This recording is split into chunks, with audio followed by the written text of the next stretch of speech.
There is a theory which states that if ever anyone discovers exactly what the universe is for and why it is here, it will instantly disappear and be replaced by something even more bizarrely inexplicable.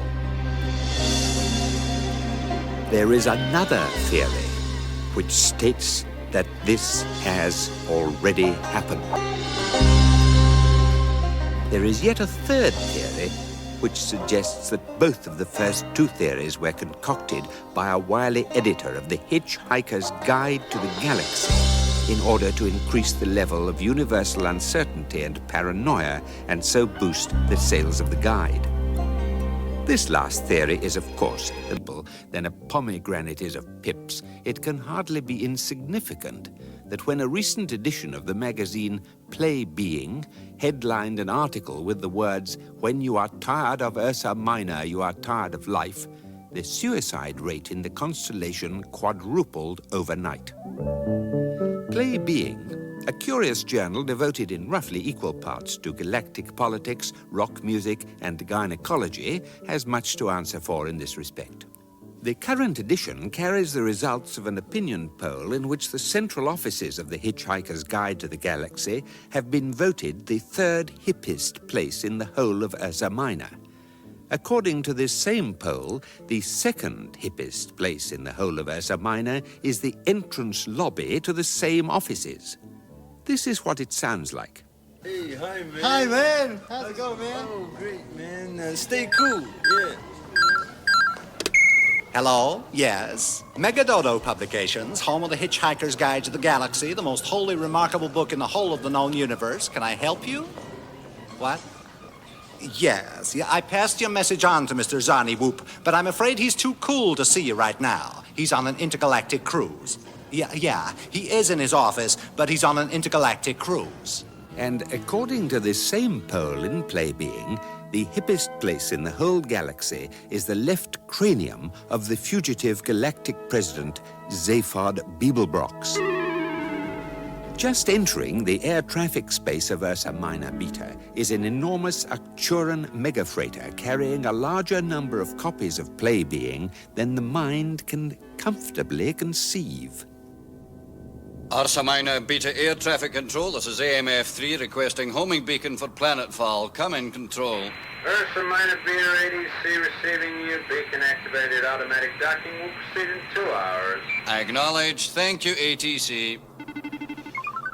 Oh, makes you sick, doesn't it, Captain? What? Look at the Visi screen. See that big white city there? The whole blooming thing is just Hitchhikers' offices. Palm trees and so many swimming pools you need a bloody gondola to get about. Well, that's success for you, isn't it? Is it? Is it? Well, I ask myself, all gone soft, haven't they? Hitchhiking, what do they know about it?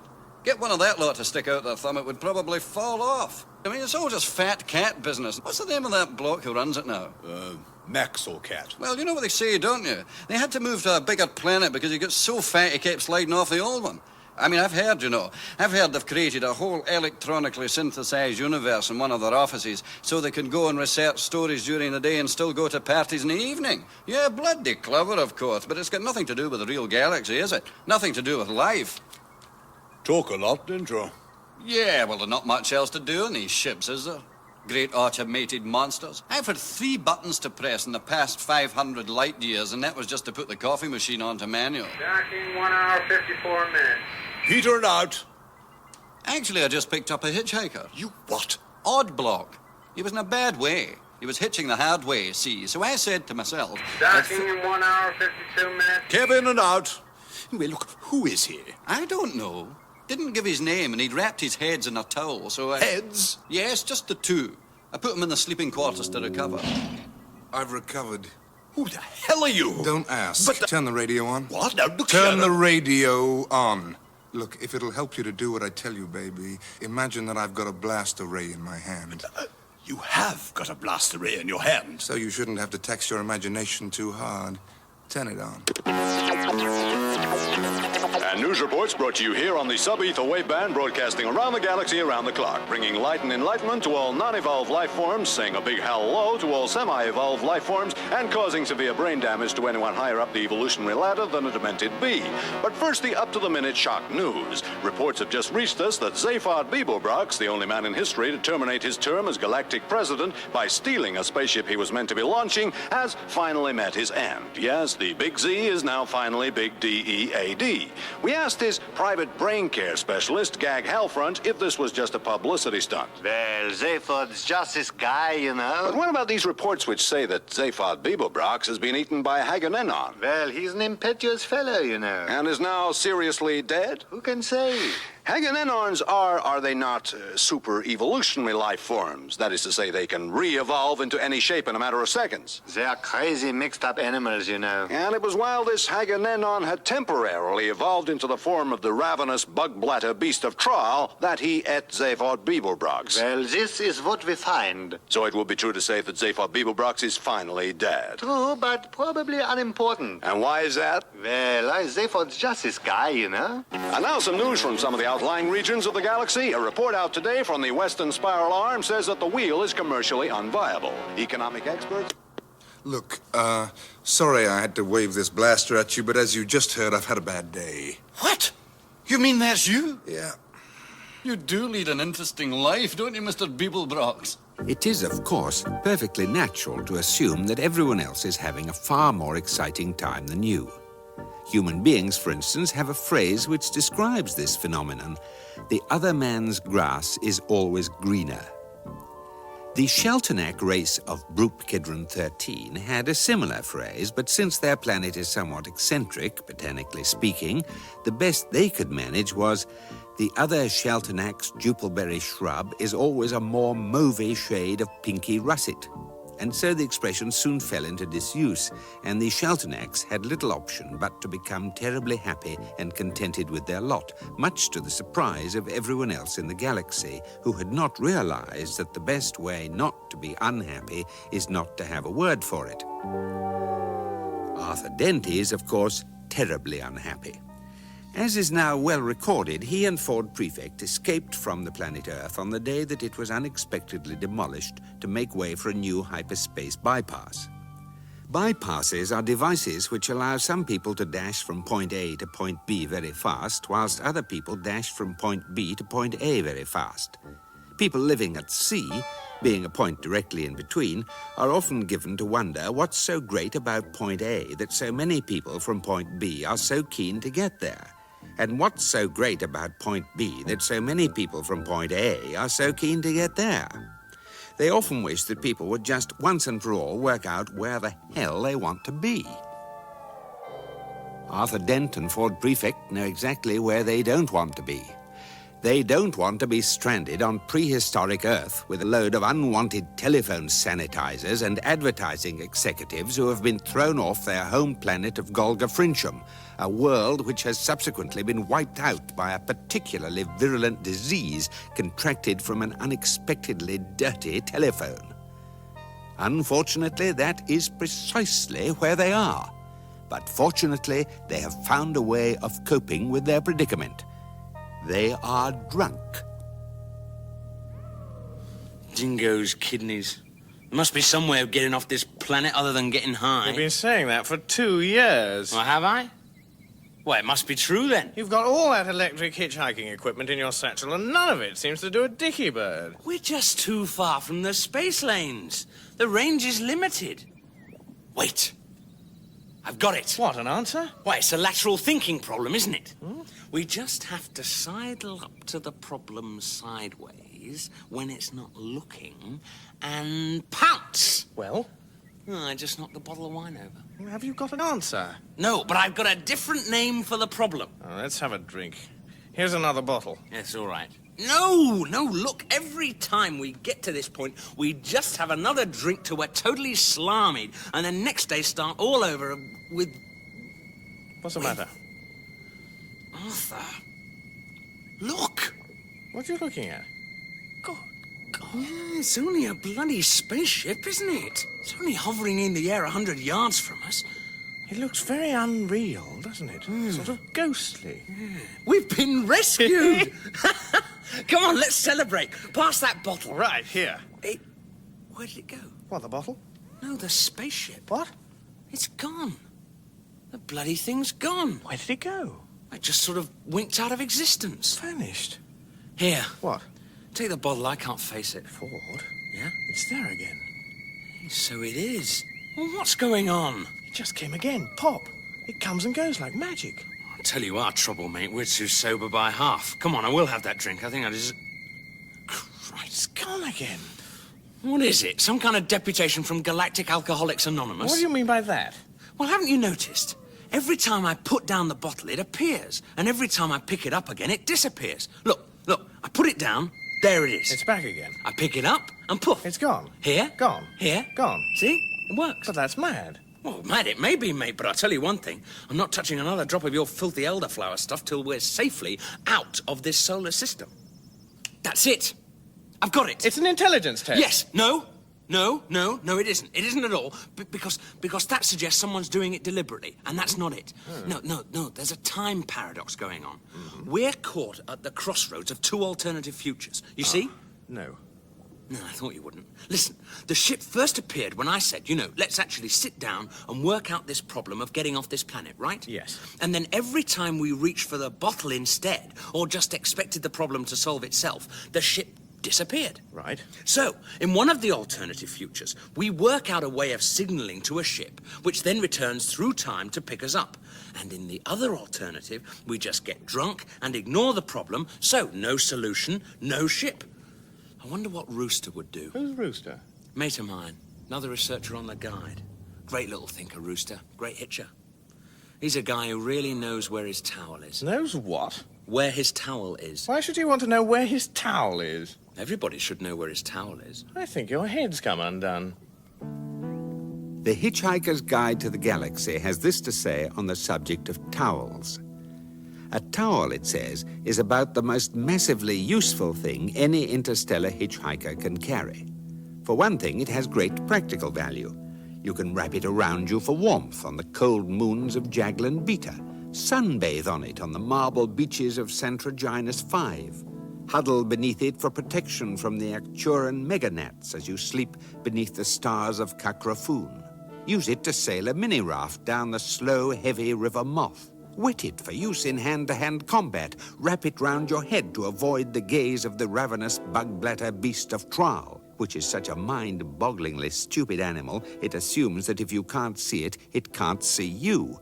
And even dry yourself off with it if it still seems clean enough. Those were the really great days of hitchhiking, of course. A man and his towel pitted against the universe. I mean, that lot down there in them offices, I wouldn't give you an old face flannel for the lot of them. No disrespect to you, of course, Mr. Beeblebrox. Mr. President, sir, you're a different... Talk a lot, don't you? How soon till we dock at Ursa Minor Beta? 30 minutes. Okay. Now, I can't risk being found in this freighter. I'd better go down on one of your EVA pods. Should slip under the radar screens, okay? Thanks for the ride, guys. But why are you going to Ursa Minor Beta if you want to stay hidden? I just wanted to find out what I'm doing. What? Well, last night, after I escaped from the Hagunanon... Oh, yeah, how did you... Shh. I went, into a deep coma and got this message from a person I admire, respect, and deeply love. Who was that, then? Me. What, a message from yourself? Yeah, it was a message I'd implanted in my own mind 20 years ago, which was triggered off by the coma. And it just told me that the time had come, and I had to go and see this dude I'd never heard of who would tell me something to my disadvantage. Disadvantage? Yeah, so I had to go, didn't I? Why don't you tie a knot in your hanky like anyone else? Style, friend, style. Now, come on, I gotta go. No, but can I just ask you... Yeah, what is it? That Hagunanon that ate you, how did you escape? Oh, no problem. It was a super-evolving species, right? Yes. It ate me whilst it was playing at being the ravenous bug-bladder beast of Traal. And then, seconds later, made the mistake of re-evolving into a really neat little escape capsule. It evolved into an escape capsule? Yeah. But that is really incredible. Yeah. I can't help it if I'm lucky. EVA,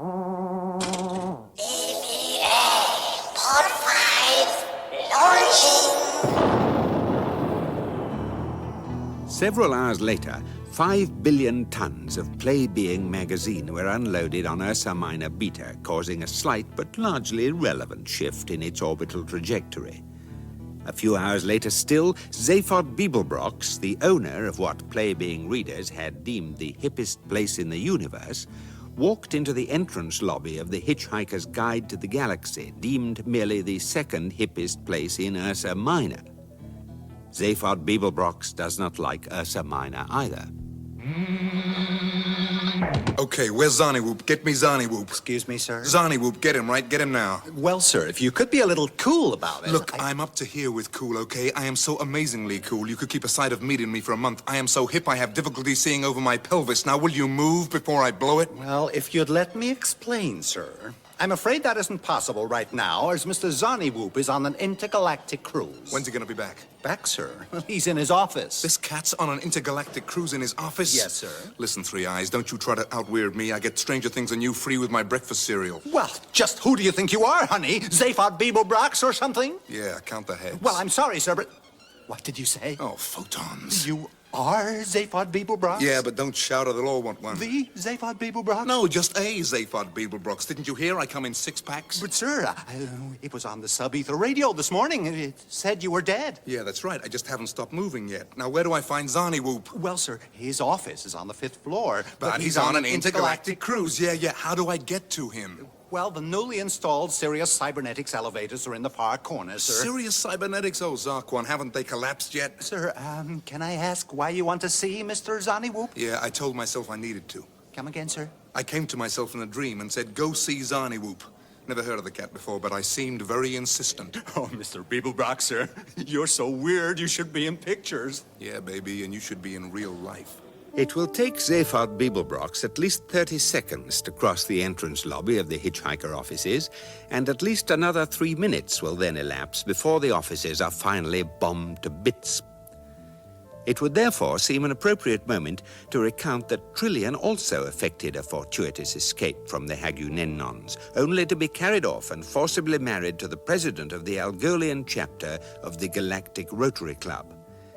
Whilst Marvin, the paranoid android, has survived a remarkable and unwieldy series of adventures which he has never been able satisfactorily to explain, and has now, by the most amazing coincidence, arrived exactly here.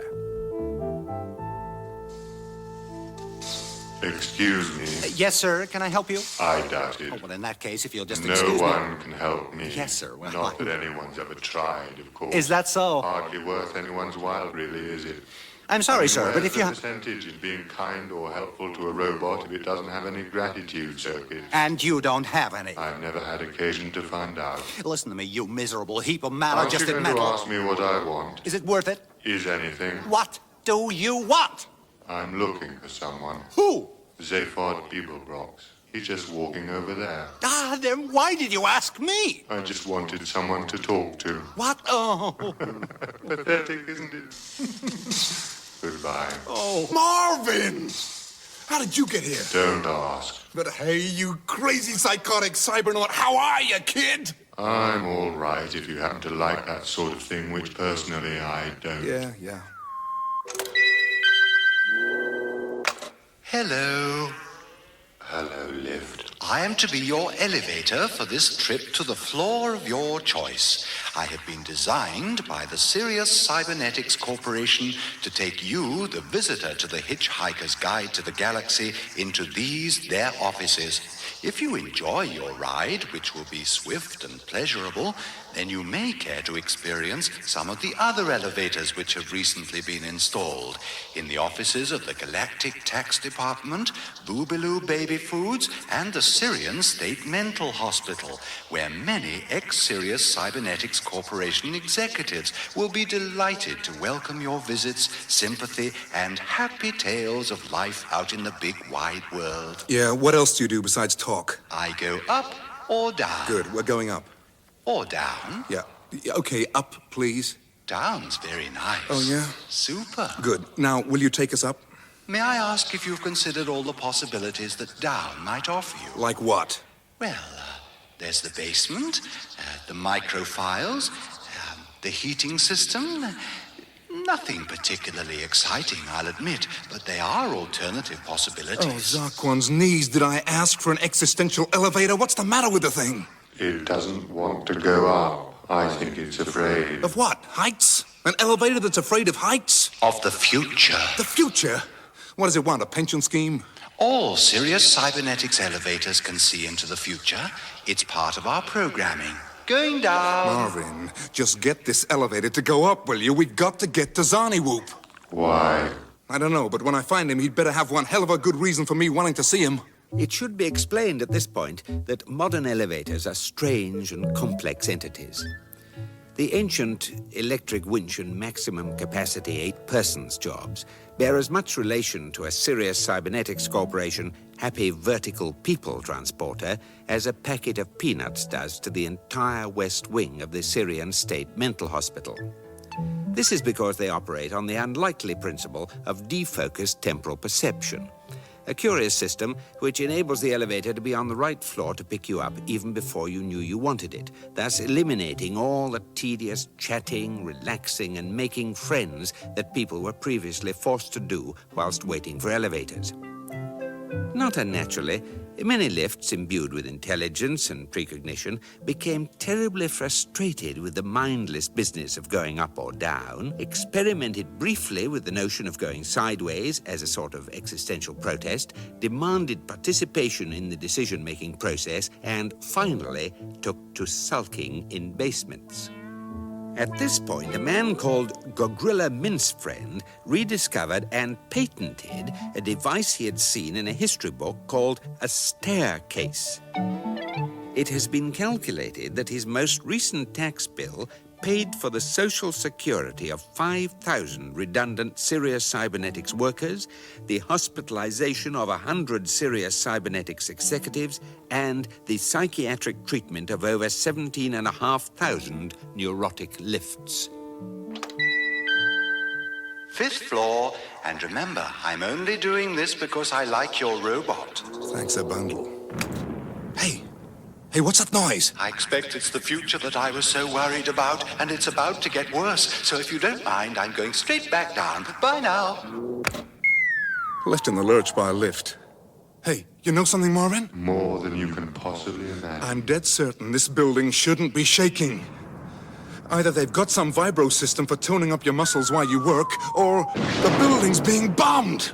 Who in the galaxy would want to bomb a publishing company? Another publishing company. Beeblebrox! Over here! No, Beeblebrock's over here. Who are you? A friend. Oh, yeah? Anyone's friend in particular, or just generally well-disposed to people? Did you know your building's being bombed? What do you expect? Ever since you arrived on this planet last night, you've been going round telling people that you're safe at Beeblebrox, but they're not to tell anyone else. Well, I'm very insecure. So's this planet now. What is that? A whole battle fleet out there! It's your government out to get you, Beeblebrox. They've sent a squadron of Frogstar fighters. Frogstar fighters? Zarquan! You see the picture? What are Frogstar fighters? Get down! That was a Frogstar fighter? No, that was a Frogstar scout robot out looking for you. Yeah? Hey, what was that? That was a Frogstar scout robot Class B out looking for you. Hey, yeah. And that? A Frogstar robot Class C out looking for you. Pretty stupid robots, huh? Yeah. Holy Frogstar, what was that? A Frogstar robot Class D. I should imagine it's just picked up the reports from the first 3 and has come to get you. Well, we've got to get out of here. Marvin? What do you want? See that rowboat coming towards us? I suppose you want me to stop it. Yeah. Once you save your skin. Yeah. Down this way. Zarniwoop's office. Is this the time to keep an appointment? It's our only hope of escape. He's got a whole different universe in his office. Marvin, it's all yours. Thanks a heap. Out of my way, little robot. I'm afraid I've been left here to stop you. You? Stop me? Go on. No, really, I have. What are you armed with? Guess. Guess? Yes, go on, you'll never guess. Laser beam? No. No. Too obvious, I suppose. How about an electron ram? What's that? One of these.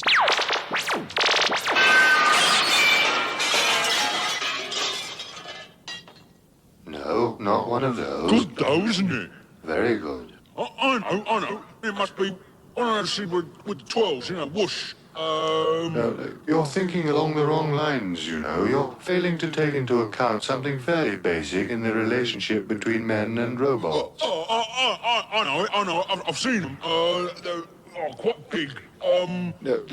No, just think. They left me an ordinary menial robot to stop you, a gigantic heavy-duty battle machine, whilst they ran off to save themselves. What do you think they would leave me with? Well, something pretty damn devastating, I would expect. Expect? Oh, yes, expect. I'll tell you what they gave me to protect myself with, shall I? That's all right. Nothing. What? Nothing at all. Not an electronic sausage. Whoa. Doesn't that just take the biscuit? And me with this terrible pain in all the diodes down my left side. Yeah? Oh, that makes me angry. Think I'll smash that wall down.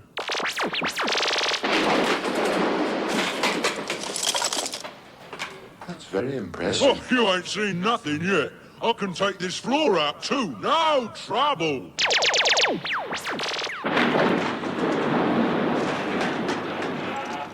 Oh dear.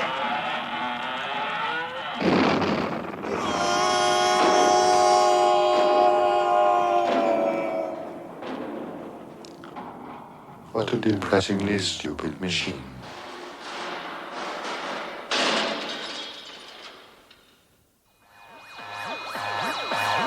The building's on fire.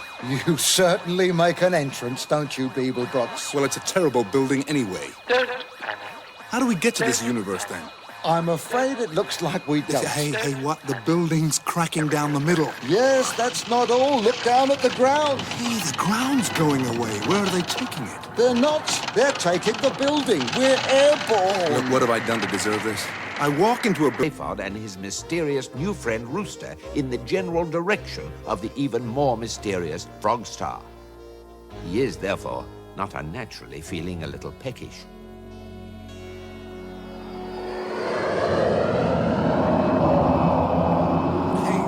Is there anything to eat in this situation? Here, Zaphod, suck this.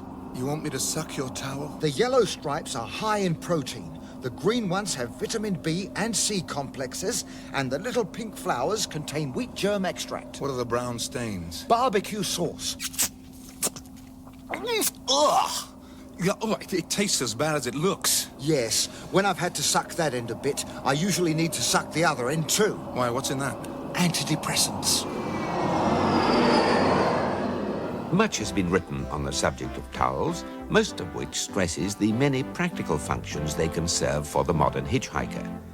Two seminal books are Wordle Sning's compendious tome, Bath Sheets in Space, which is far too large to carry, but sits magnificently on fashionable coffee tables, and Frat Gad's handbook, Heavily Modified Face Flannels, an altogether terser work for masochists.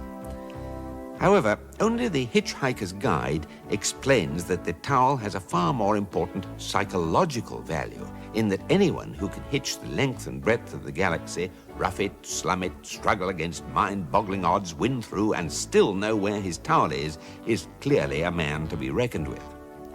Hence a phrase which has passed into hitchhiking slang, as in, "Hey, you sass that hoopy, Ford Prefect. There's a prude who really knows where his towel is." Sass means know, be aware of, meet, have sex with. Hoopy means really together guy, and frood means really amazingly together guy. Meanwhile, important questions are beginning to frame themselves in Zaphod Beeblebrox's mind. Hey, Rooster, where did you say this building was flying to? The Frog Star, the most totally evil place in the galaxy. Do they have food there? Food? Have you the faintest idea what's going to happen to you at the Frog Star? They're gonna feed me? They're going to feed you all right. Great. They're going to feed you into the total perspective vortex. The total perspective vortex. Hey, what's that, man? Only the most savage psychic torture a sentient being can undergo. So, no food, huh? The treatment lasts 1 second, but the effects last your lifetime. You ever had a pan-galactic goggle blaster? This is worse. Free-yow! Ah, hello there. You must be Zaphod Beeblebrox, yes? Yeah. Hey, who are you? Oh, I'm the Frogstar Prisoner Relations Officer, and I'm just popping by... How did you get here? Oh, the usual thing. Work my way up the ranks. No. I mean, how did you get here? you just popped out of nowhere like a large drinks bill. I know. Disconcerting, isn't it? Look, I just popped along to see how you were getting on. Enjoying the trip? No, not at all. Oh, well, it'll soon be over. We should be arriving at the Frogstar in an hour or so. It is, as you may know, the most totally evil place in the galaxy. Even I find it pretty horrifying, and I'm one of the most evil people on it. Yeah? Oh, yes, you're quite staggeringly nasty. Anyway, enough of me. How about you? Is there anything in particular you want? Be careful. What? This guy is evil. He's from the Frogstar. Ease up, man. He's just asked me if there's anything I wanted. Come on, Mr. Beeblebrox. Zaphod. What would you like? What would you really like? A steak. A big, juicy steak. Beef steak? Yeah. Delicious. And some wine? Algolian claret. The 91? The 94. Oh, excellent choice. Anything else? That'll do me just fine. Right. Turn the fire hoses on him. Hey, what? Enjoy your trip. Bye now.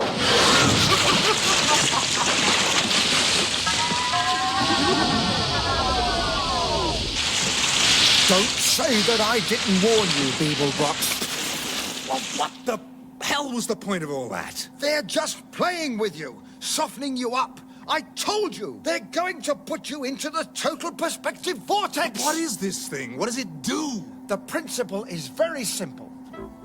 Though the principle on which the total perspective vortex works is indeed very simple, it will not for the moment be revealed. The purpose of this deliberate withholding of vital information is to occasion sensations of suspense, fear, and anxiety within the legal limits laid down by the Galactic Statute of Narrative Practice. These sensations can be emphasized further by reference to this recording of a man being put in the vortex. And this one. And this one. Provided that equal emphasis is given to the fact that one man in the entire history of the cosmos did survive its effects unharmed. To establish the identity of this man and see how he achieved it, it is now necessary to travel 2 million years backwards in time to where Ford Prefect and Arthur Dent are stranded in the primeval past of the utterly insignificant planet Earth. They are faced with a problem, in that a spaceship which has apparently traveled back in time to rescue them cannot materialize until they have worked out a way of sending a message forward in time to summon it. This is clearly a terribly convoluted temporal paradox of mind-mangling complexity. Perhaps we could wave your towel at it. You know what your trouble is, Arthur? You've got as much grasp of multi-temporal causality as a concussed bee. Oh, you don't think it would work, then? No. That ship hovering there is only a potential ship, the possibility of one. We could still wave at it. Yeah, very friendly, but chronologically inept. Listen. We have to send a message forward in time. Yes? To where that spaceship is going to be. We don't know where. No. We don't know when. No. And anyway, we haven't got a time machine. No. So? You're right. What? We might just as well wave a towel at it. Right. Hello! Hello! Spaceship! We're just down here! Cooey! Cooey! Ford! It's coming down. Look, it's coming down to us. I don't believe it. It's impossible. But it's happening. Hey, I don't like the look of that. What? It's wobbling. I think it's going to crash. Fire your retro rockets, you idiot! Too hard! Much too hard! Run, Arthur. Run for your life. Make for the hill. What hill? Well, there was a hill there a moment ago. What, that rather nice one with all the daffodils? Damn the daffodils. The whole hill's gone. The ground's heaving beneath us. That ship's causing a bloody earthquake. Look, the hill's come back. It's erupting. We must be on a volcanic fault. Watch out!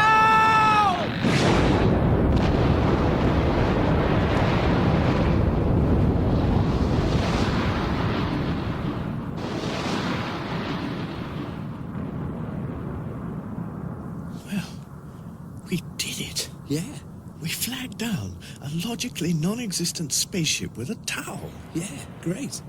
Marvelous. Wonderful. Terrific. Tell me, Arthur. Yes? This boulder we're stuck under, how big would you say it was? Roughly. About the size of Coventry Cathedral. Do you think we could move it? Just asking. Can you feel my rucksack anywhere? Here. You see, it's in these sorts of situations that it's really good to have a guide to help you. What? The Hitchhiker's Guide to the Galaxy. It tells you what to do in any eventuality. What? Even being stuck in a crack in the ground beneath a giant boulder which you can't move with no hope of rescue? Yeah. It'll have something. Watch. What to do if you find yourself stuck in a crack in the ground underneath a giant boulder you can't move with no hope of rescue. Consider how lucky you are that life has been good to you so far. Alternatively, if life hasn't been good to you so far, which, given your current circumstances, seems more likely, consider how lucky you are that it won't be troubling you much longer. It's time I did something about that book. Shame we lost the towel. What happened to it? Blew away in the wind. Fell in the river and a stream of lava rolled over it. It'll give the archaeologists something to think about. Prehistoric towel discovered in lava flow. Was God a Marks and Spencer sales assistant? What are you doing, Arthur? Feeling the rock above my head. It seems to be humming. Humming? Why should a rock hum? Perhaps it feels good about being a rock. No, I mean it's vibrating. As if it's got an engine in it. You're crazy. A rock with an engine in it. Who would want a motorized rock? Another motorized rock?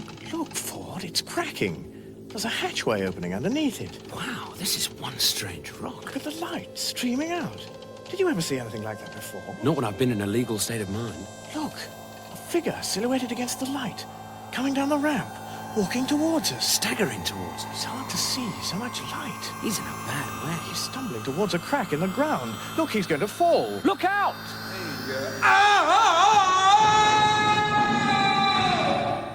Sargon. You know who I think that is? The faces look familiar. Yeah. It's Zaphod. What's he doing coming out of a rock? Well, who says he needs a reason? Well, come on, we've got to help him. Zaphod? Zaphod, you seem to have fallen down a 30-foot hole. I think he knows that. Is he all right? But what does it look like? Zaphod? Zaphod, what happened to you? My head hurts. Can you tell me what happened? They took me to the Frog Star. The Frog Star? What's the Frog Star? I've been in the total perspective vortex. Oh, no. Yeah. What's the total... Quiet. Ford, I'm very ill.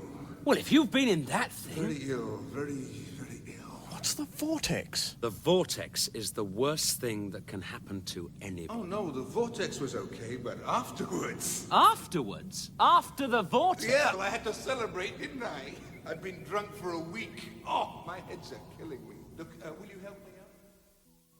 Hi there, guys. This is Eddie, your shipboard computer, welcoming you back on board the starship Heart of Gold. We are currently heading away from planet Earth on improbability drive, and all systems are just tickety-boo. Here we are again, happy as can be. Yeah, okay. Well, guys, you must be so amazingly glad to see me, you can't even find words to tell me what a cool fruit I am. What a what? I know how you feel. I'm so great I get tongue-tied talking to myself. Hey, it's good to see you, Ford, and Monkey Man. Listen, I come from an ancient and distinguished race. Of hairdressers. Thank you, Ford. Hey, Zaphod! Hey, Ford, put it there. Hey! Yeah, and there. Hey! And there. Hey! And there. Whoa! But look, how did you escape from the hag and then on? Simple, I got lucky. How did you get this ship back? I got lucky. But how did you find us? I got your towel. What? Mailed by meteorite.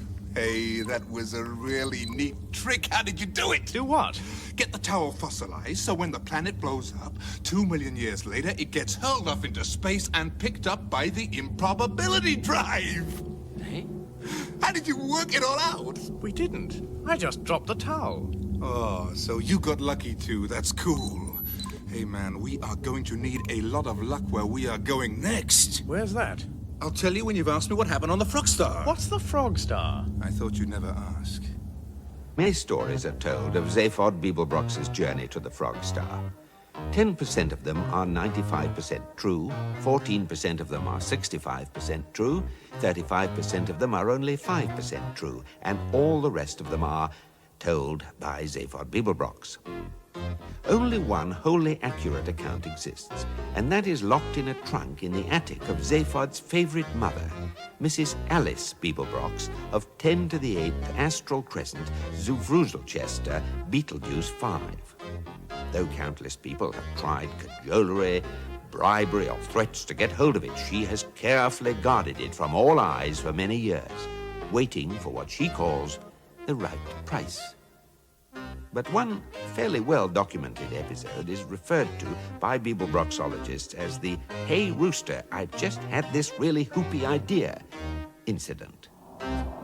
Hey, Rooster, I've just had this really hoopy idea.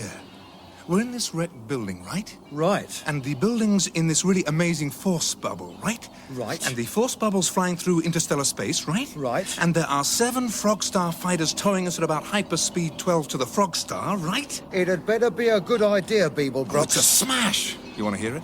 Okay. Let's go to a discotheque. Are you crazy? What's the matter? Don't you like discotheques? Look, I got this free invite some cat was giving out in the street. Here it is. Ah, I'm with you, Beeblebrox.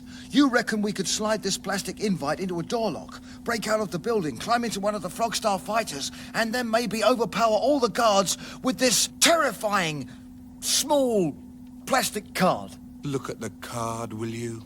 Wormhole Disco. Loudest noise on Beetlejuice. Free body debit for one night only. What's a body debit? Oh, you have been roughing it for too long, Rooster. You missed out on progressive consumerism. Look, an old-style credit card, you press the panel on the card, it makes an instant debit on your bank account and an instant credit to the shop's account, right? I prefer hard cash. If you can't scratch a window with it, I don't accept it. Yeah, but get this. Body debit means you press this card and it debits all your molecules from where you're standing and your body goes into credit somewhere else. In the disco. Right. Escape. Yeah. It had better be a good disco. Listen, if it was a good disco, they wouldn't have to give away body debit cards. Right, Rooster, we are going to groove our way out of here. We did it! What did you say? I said we did it! What did you say? What? I said, what did you say? I can't hear! What? What? What? What? Hi there, baby. Hi there, baby. You want to dance? No! Do I look like I want to dance? You look like it to me. I must have got my wrong body on. Suit yourself then. Hi there, baby. You want to dance? Hi there, baby. Beeblebrox? All these dancers, they're robots. They're just to make the place look crowded, give it some atmosphere. But there aren't any real people here at all. So what's new? What's up? I just walked past this nozzle in the wall. It's spraying the smell of hot sweat over everything. Oh, yeah, okay, let's get out of here. Can you see a door? Yeah, it's right in the far corner. Let's go. You cannot go. You must have a good time. I'm trying to have a good time. I'm trying to go. Turn up the music. Turn up the music. Turn up the music. Turn up the music. Oh! You must have a good time. You must go.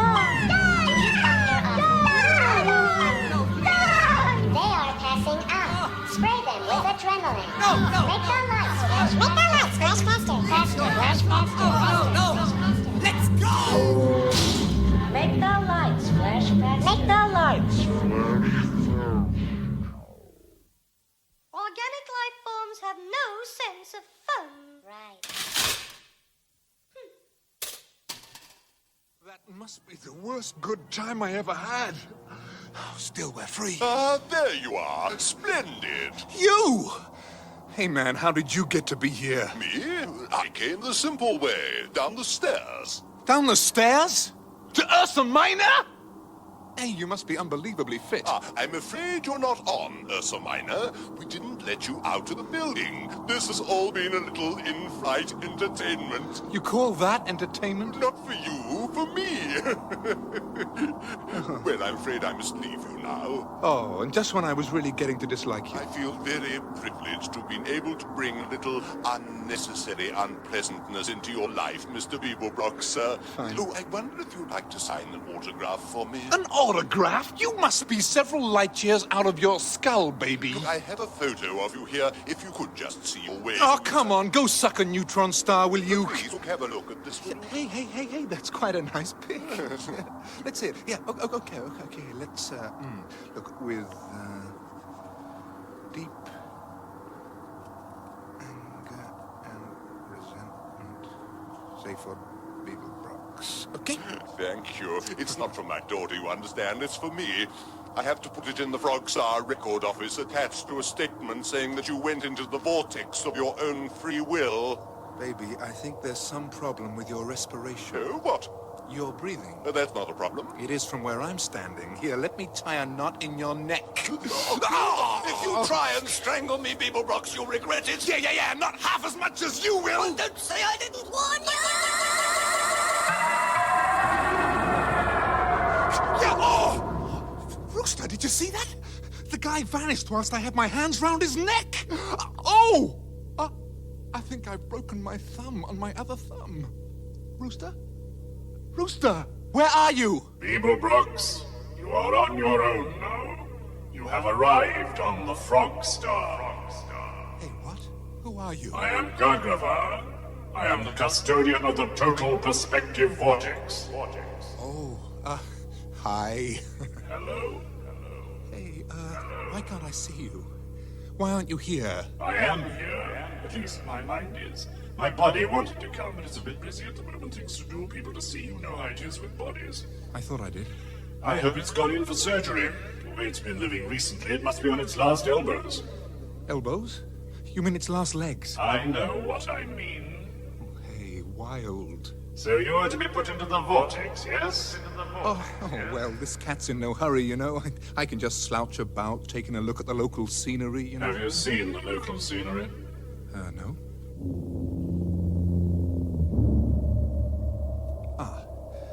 Okay, well, I'll just slouch about then.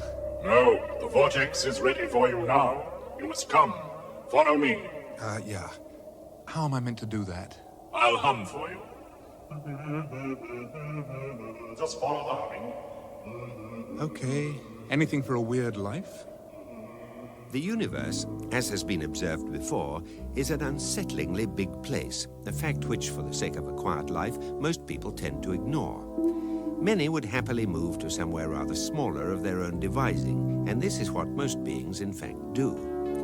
For instance, in one corner of the eastern galactic arm lies the great forest planet Oglaroon, the entire intelligent population of which lives permanently in one fairly small and crowded nut tree, in which tree they are born, live, fall in love, carve tiny speculative articles in the bark on the meaning of life, the futility of death and the importance of birth control, fight a few very minor wars, and eventually die strapped to the underside of some of the less accessible outer branches.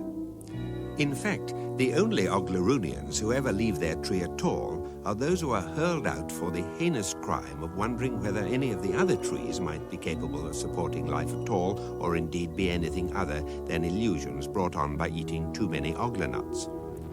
Exotic though this behavior may seem, there is no life form in the galaxy not in some way guilty of the same thing, which is why the total perspective vortex is as horrific as it undoubtedly is.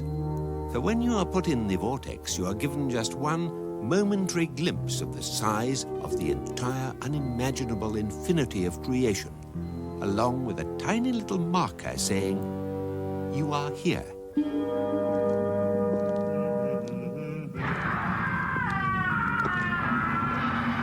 Hey, man, what was that? A man being put in the vortex, I'm afraid. We're very close to it now. Hey, it sounds really bad. Couldn't we maybe go to a party or something for a while, think it over? For all I know, I'm probably at one. My body, that is. It goes to a lot of parties without me. Says I only get in the way. Hey, oh, hey. I can see why it wouldn't want to come here. This place is the dismalest. Looks like a bomb's hit it, you know? Several have. It's a very unpopular place. The vortex is in the heavy steel bunker ahead of you. The universe does that to a guy? The whole infinite universe, the infinite suns, the infinite distances between them, and yourself, an invisible dot on an invisible dot. Infinite bliss, infinite bliss, infinite bliss. Hey, I'm Zaphod Beeblebrox, man, you know? That is precisely the point. Enter. Hey, what, now? Now. It doesn't look like any kind of a vortex to me. It isn't. It's just the lift. Enter.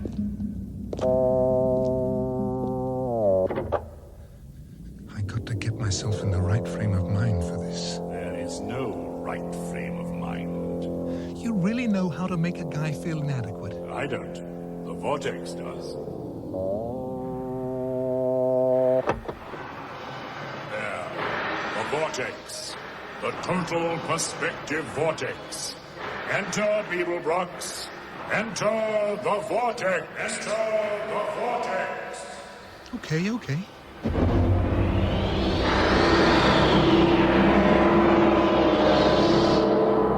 The vortex derives its picture of the whole universe on the principle of extrapolated matter analyses. To explain, since every piece of matter in the universe is in some way affected by every other piece of matter in the universe, it is in theory possible to extrapolate the whole of creation, every galaxy, every sun, every planet, their orbits, their composition, and their economic and social history from, say, one small piece of fairy cake. The man who invented the total perspective vortex did so, basically, in order to annoy his wife. Trintragula, for that was his name, was a dreamer, a speculative thinker, or, as his wife would have it, an idiot. And she would nag him incessantly about the utterly inordinate amount of time he would spend staring out into space, or mulling over the mechanics of safety pins, or doing spectrographic analyses of pieces of fairy cake. Have some sense of proportion, she would say 38 times a day.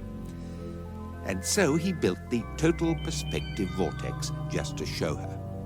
And in one end, he plugged the whole of reality, as extrapolated from a fairy cake, and in the other end, he plugged his wife, so that when he turned it on, she saw in one instant the whole infinity of creation and herself in relation to it.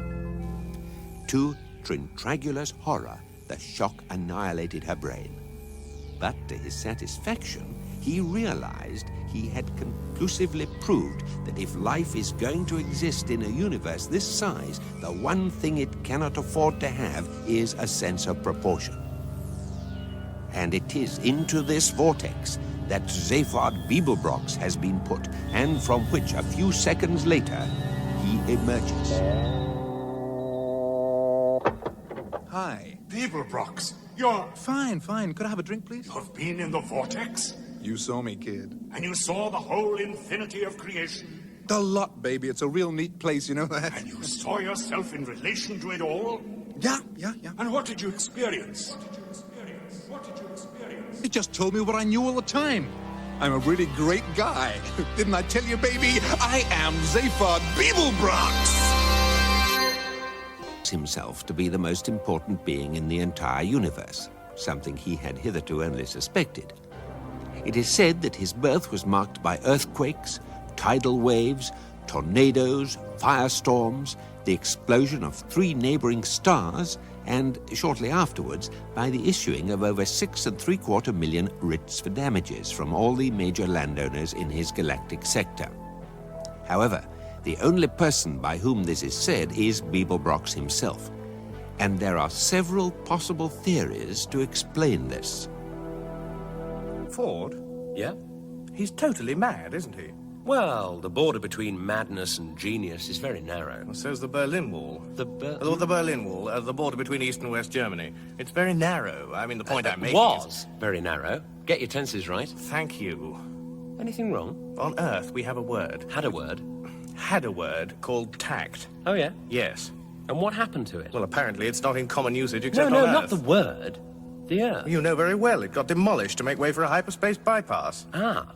But that was all done away with centuries ago. No one demolishes planets anymore. Well, the Vogons did. Vogons? Yes. Odd, that. You mean they had another reason? Well, it could be. Probably not important, though. I only bring it up because I've been watching the screen, and there's been a Vogon fleet 5 light years behind us for the last half hour. What? Where's Zaphod? A Vogon fleet? Yeah, where's Zaphod? Well, he's in his cabin signing photographs of himself. To myself, with frank admiration. But why are the Vogons Hey, following Marvin. us? What do you want? Give Zaphod a yell, will you? Mind-taxing time again, is it? Just get on with it. I've just worked out an answer to the square root of -1. Go and get Zaphod. It's never been worked out before. It's always been thought impossible. Go and get... I'm going. Pausing only to reconstruct the whole infrastructure of integral mathematics in his head, he went about his humble task, never thinking to ask for reward, recognition, or even a moment's ease from the terrible pain in all the diodes down his left side. Fetch Beeblebrox, they say, and forth he goes. Battery service. Don't you think we should do something for him? We could rip out his voice box for a start. What are you in such a mood about? I'm worried about them. The Vogons? Vogons, yeah. Prostetnik Vogon Jeltz was not a pleasant sight, even for other Vogons. His highly domed nose rose high above a small piggy forehead. His dark green rubbery skin was thick enough for him to play the game of Vogon politics and play it well, and waterproof enough for him to survive indefinitely at sea depths of up to 1,000 feet with no ill effects. Not that he ever went swimming, of course. He was the way he was because billions of years ago, when the Vogons had first crawled out of the sluggish primeval seas of Vogsphere and had lain panting and heaving on the planet's virgin shores, when the first rays of the bright young Vogsol sun had shone across them that morning, it was as if the forces of evolution had simply turned away in disgust and given up on them there and then. They never evolved again. They should never have survived. Meanwhile, the natural forces on the planet Vogsphere had been working overtime to make up for their earlier blunder. They brought forth scintillating, jeweled, scuttling crabs, which the Vogons ate, smashing their shells with iron mallets, and elegant gazelle-like creatures with silken coats and dewy eyes, which the Vogons would catch and sit on. They were no use as transport because their backs would snap instantly, but the Vogons sat on them anyway. They have attempted to acquire learning, they have attempted to acquire style and social grace, but in most respects the modern Vogon is little different from his primitive forebears. Prostetnik Vogon Jeltz is a fairly typical Vogon in that he is thoroughly vile. Is that definitely the ship? Affirmative, Captain. We have confirmed positive identification. Don't answer back. What? I said don't answer back. I was just answering. Don't interrupt. I wouldn't dare, Captain. Yes, you would. You just did. You dared to lie to me. No, Captain. Don't contradict me. I didn't, Captain. Well, you did just then. What? I said don't... I didn't mean to. Don't interrupt, Scott. Captain! Take this object away and shoot it. Shoot him, Captain. Don't question my orders. No, of course not, Captain. I wouldn't dream of You it. dare to patronize me? No, Captain, honestly, I wouldn't. When you've shot the prisoner, Yes, Captain. shoot yourself. But Then throw yourself out of the nearest airlock. Yes, Captain. At once, Captain. I will not have this insubordination in my crew. The next peep out of any of you, you all get it in the neck. Is that understood? Well? Yes, Captain.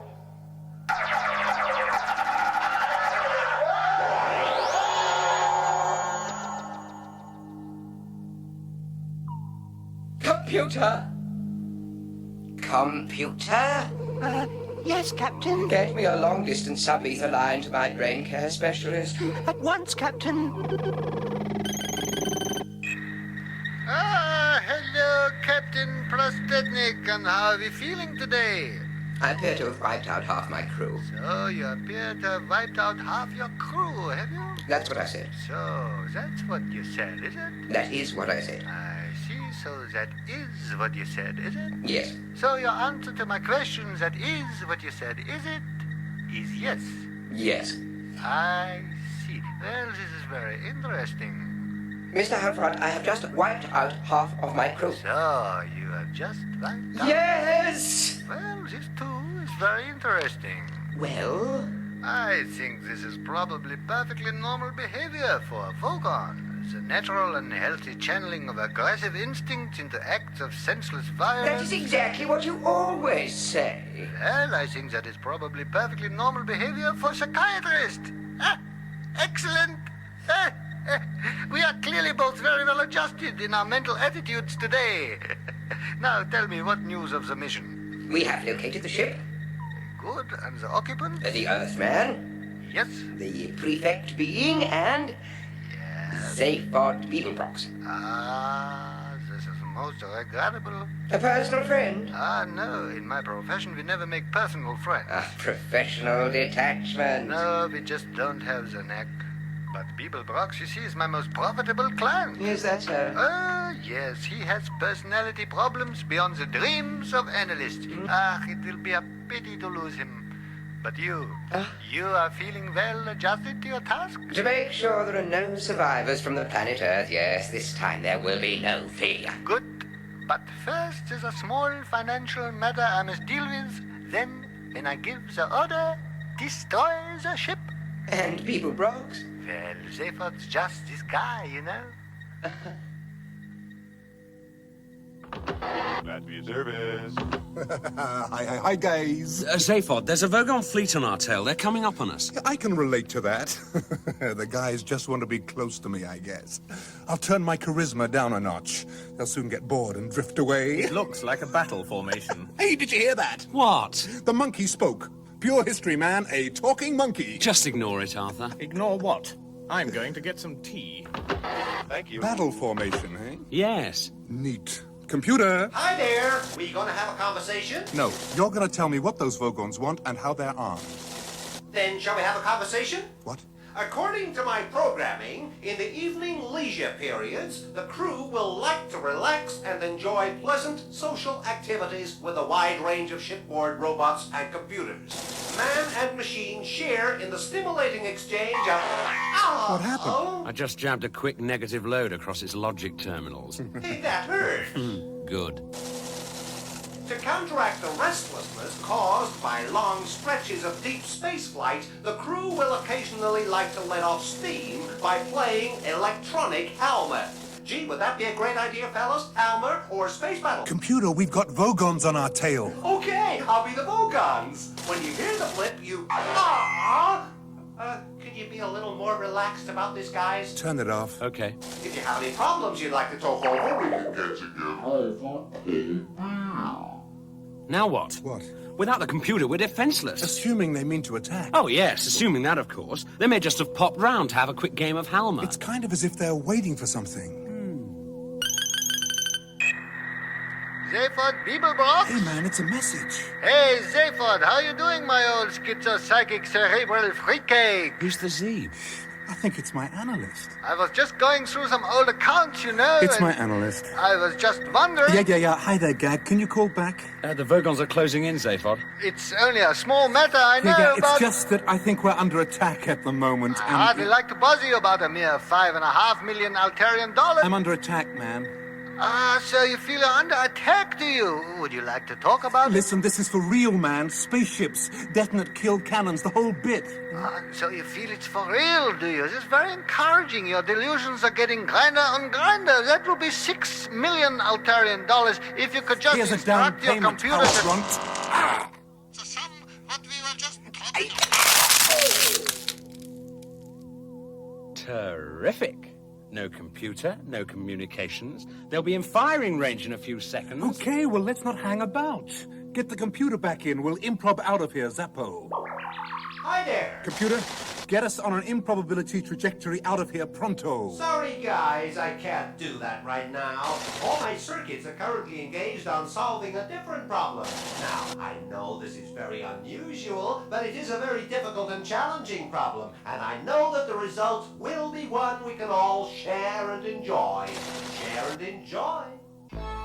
Share and enjoy is, of course, the company motto of the hugely successful Sirius Cybernetics Corporation Complaints Division, which now covers the major land masses of 3 medium-sized planets and is the only part of the corporation to show a consistent profit in recent years. The motto stands, or stood, in 3-mile-high illuminated letters near the Complaints Department spaceport on Edrax. Share and enjoy.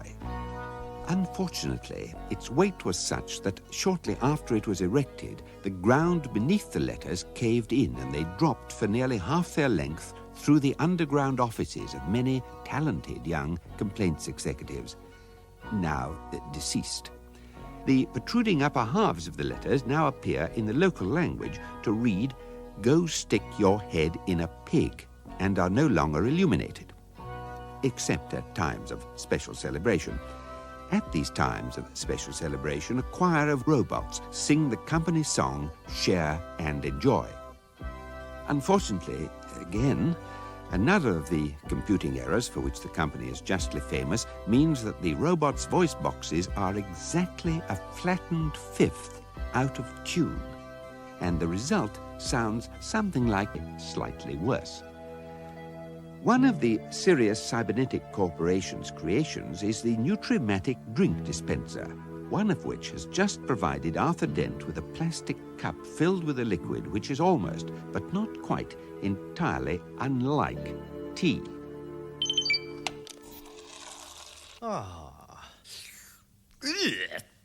The way it works is very interesting. When the drink button is pressed, it makes an instant but highly detailed examination of the subject's taste buds, a spectroscopic analysis of the subject's metabolism, and then sends tiny experimental signals down the neural pathways to the taste centers of the subject's brain to see what is likely to be well received. However, no one knows quite why it does this, because it then invariably delivers a cup full of liquid that is almost, but not quite, entirely unlike tea. I mean, what is the point? Nutrition and pleasurable sense data. Share and enjoy. Listen, you stupid machine, it tastes filthy. Here, take this cup back. If you have enjoyed the experience of this drink, why not share it with your friends? Because I want to keep them. Will you try and comprehend what I'm telling you? That drink was individually tailored to meet your personal requirements for nutrition and pleasure. Ah, so I'm a masochist on a diet, am I? Share and enjoy. Oh, shut up. Will that be all? Yes. No, look, it's very, very simple. All I want, are you listening? Yes? Is a cup of tea. Got that? I hear. Good. And you know why I want a cup of tea? Please wait. What? Computing. What are you doing? Attempting to calculate answer to your question. Why you want dried leaves in boiling water. Because I happen to like it, that's why. Stated reason does not compute with program facts. What are you talking about? You heard. What? Who said that? The ventilation system. You had a go at me yesterday. Yes, because you keep filling the air with cheap perfume. You like scented air. It's fresh and invigorating. No, I do not. Please calm down. Why is the floor shaking? Tired nerves and muscles are quickly soothed by gentle floor vibrations. Feel your troubles float away. Just stop it, will you? All of you, stop it! Turn the soothing music off! Turn it off! I order you to turn it off!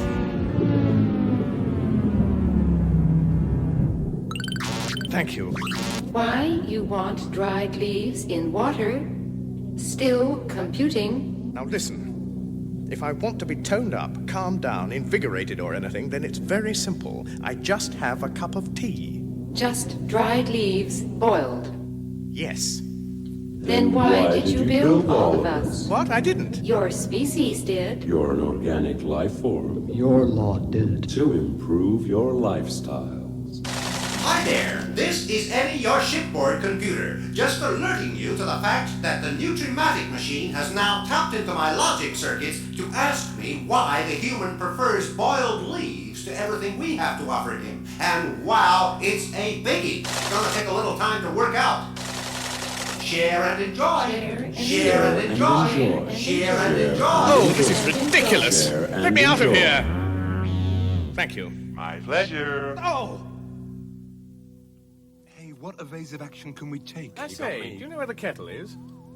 Why are you both looking like that? We're under attack, the Vogons. Well, let's get out of here. We can't. The computer's jammed. It's what? It says all its circuits are occupied. Occupied? What, with my problem?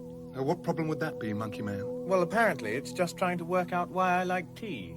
Oh, dingoes, Sometimes. Well, now look, it's not my fault. What do you mean? Yes, and you lobotomy. It's not my fault. Life, as many people have spotted, is of course terribly unfair.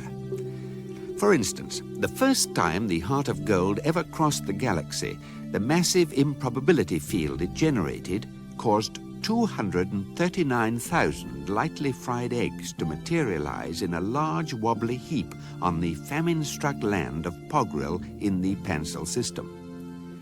The whole Pogril tribe had just died out from famine, except for one man who died of cholesterol poisoning some weeks later. The Pogrils, always a pessimistic race, had a little riddle, the asking of which used to give them the only tiny twinges of pleasure they ever experienced. One Pogril would ask another Pogril, "Why is life like hanging upside down with your head in a bucket of hyena offal?" To which the second Pogril would reply, "I don't know. Why is life like hanging upside down with your head in a bucket of hyena offal?" To which the first Pogril would reply, "I don't know either. Wretched, isn't it?" I'm sorry, it's just that I was dying for a cup of tea. You soon will be, baby. Right, that's it. They've started firing. At that distance, the first beams will hit us in just over 4 minutes. What are we going to do? Hold a seance. What do you mean? We're not dead yet. No, but my great-grandfather is. Who? Zaphod Beeblebrox IV. Is this relevant? The fourth? Zaphod Beeblebrox the fourth? Yeah, I'm Zaphod Beeblebrox. My father's Zaphod Beeblebrox II. My grandfather's Zaphod Beeblebrox III. What? Yeah, there was an accident with a contraceptive and a time machine. I can't explain it now. All hold hands on the console. Zaphod, we've got 3 minutes. Do it! Hurry! But now? Arthur, just accept it. We may as well. We're all dead. Zaphod's out of his skulls. Why not have a seance? Why not go mad? Put your hands on the console. All right. What's that? The dialing chart. What? Shh. Concentrate.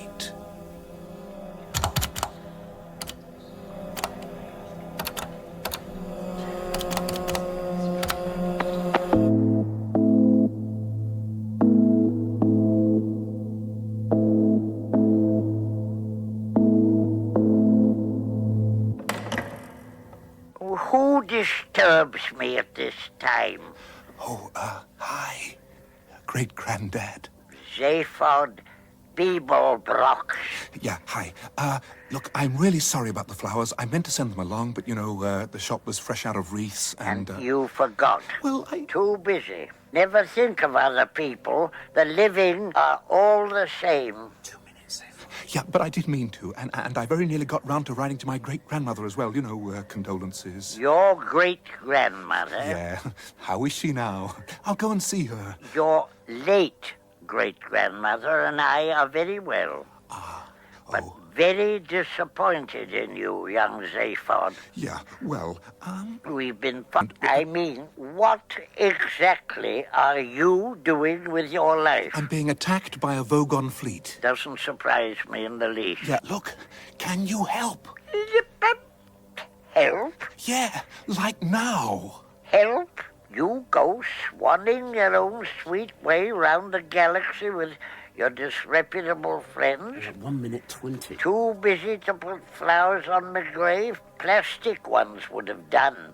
But no, too busy. Too modern. Too, skeptical. Till you find yourself in a fix and suddenly come over all astrally minded. Well, I don't know, Zaphod. I think I'll have to think about this one. 1 minute 10. I mean, tell me what you think you've achieved. Achieved? I was president of the galaxy, man. And what kind of a job is that for the Beeblebrox? Hey, what? You know and I know what being president means, young Zaphod. You know because you've been it, and I know because I'm dead. And it gives one such a wonderfully uncluttered perspective. We have a saying up here. Life is wasted on the living. Yeah, very good. Very deep. Right now, I need aphorisms like I need holes in my heads. 50 seconds. What was I? Where was I? Pontificating. Oh, yes. Well, let me tell you a little story. What, now? Yes. 49 seconds. What, hey, what? 49 seconds. Time seems to be slowing down. Yes, I'd hate you to miss the end of it. Hate is, of course, an almost entirely terrible thing. There is not, say many people, enough love or understanding in the universe. Though the first of these may continue to be a problem, it is in the interest of increasing the general level of understanding that the following facts will now be revealed. Zaphod Beeblebrox's full title was President of the Imperial Galactic Government. The term imperial is kept, though it is now an anachronism. The hereditary emperor is now nearly dead, and has been for many centuries.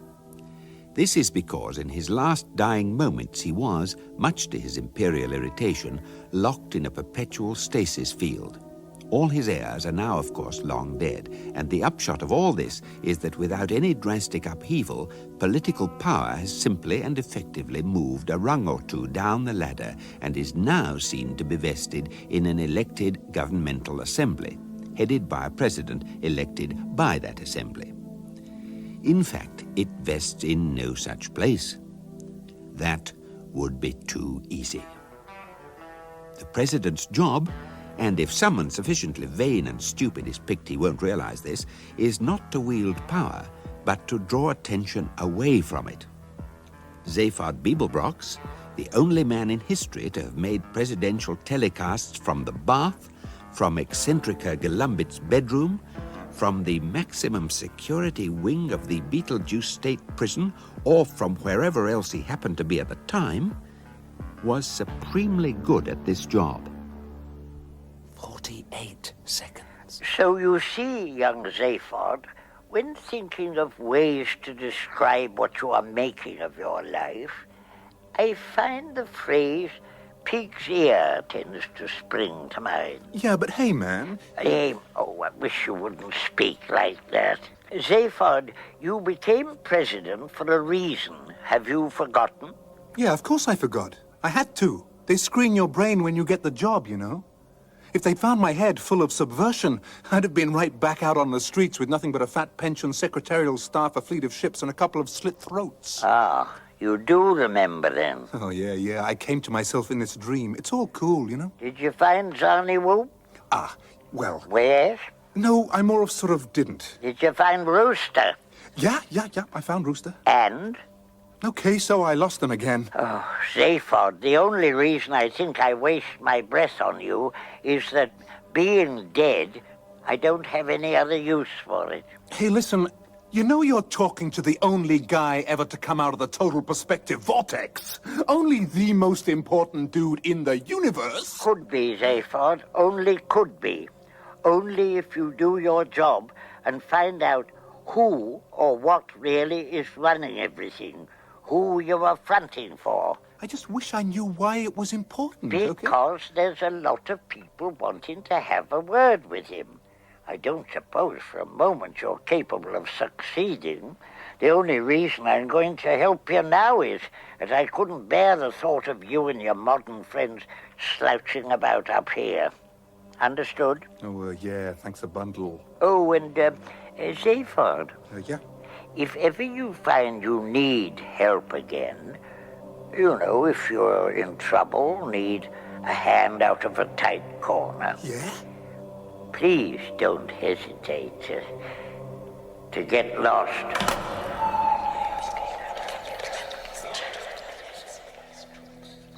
Family's always embarrassing, isn't it? Hi there!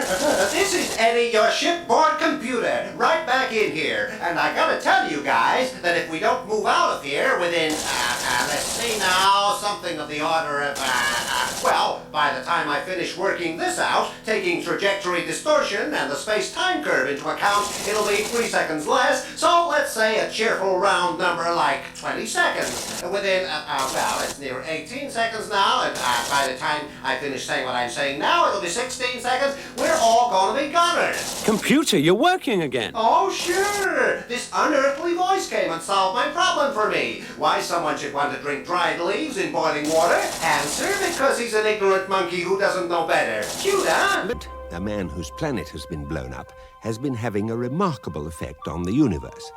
And the most remarkable thing about this is that the only remarkable thing about him as a person is that he is remarkably unremarkable, in all respects other than that of having had his planet blown up. And this, of course, is the nub of the matter, because most of the things which stir the universe up in any way are caused by dispossessed people. There are two ways of accounting for this. One is to say that if everyone just sat at home, nothing would ever happen. This is very simple. The other is to say, as Ulan Kalufid has at great length in his book, Everything You Always Wanted to Know About Guilt But Were Too Ashamed to Ask, that every being in the universe is tied to his birthplace by tiny invisible force tendrils composed of little quantum packets of guilt. If you travel far from your birthplace, these tendrils get stretched and distorted. This compares with an ancient Arcturan proverb, however fast the body travels, the soul travels at the speed of an Arcturan megacamel. This would mean, in these days of hyperspace and improbability drive, that most people's souls are wandering unprotected in deep space, in a state of some confusion, and this would account for a lot of things.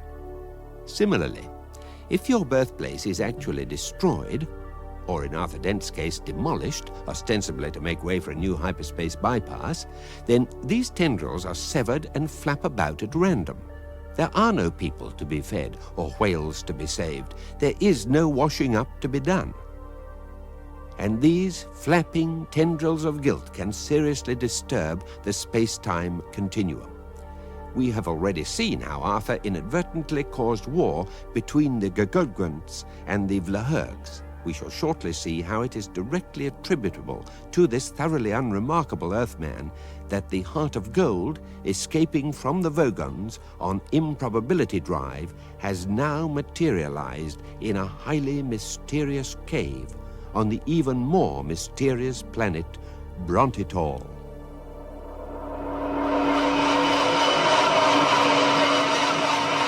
Improbability factor of 1 to 1. Normality is restored.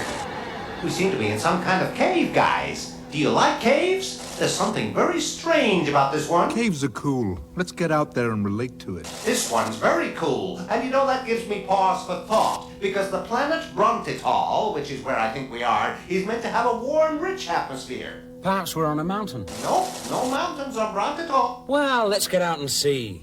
I'm hungry for a little action. In a cave? On Brontital? Yeah, in a cave, wherever. You make your own action. Sling open the hatch, computer. Okay. You go out and have a good time, and I'm sure that everything will be just hunky-dory. Oh, Bring the robot, Arthur. I'm quite capable of bringing myself. We might be able to bury him somewhere. Thin, cold air. No mountains. Check altitude.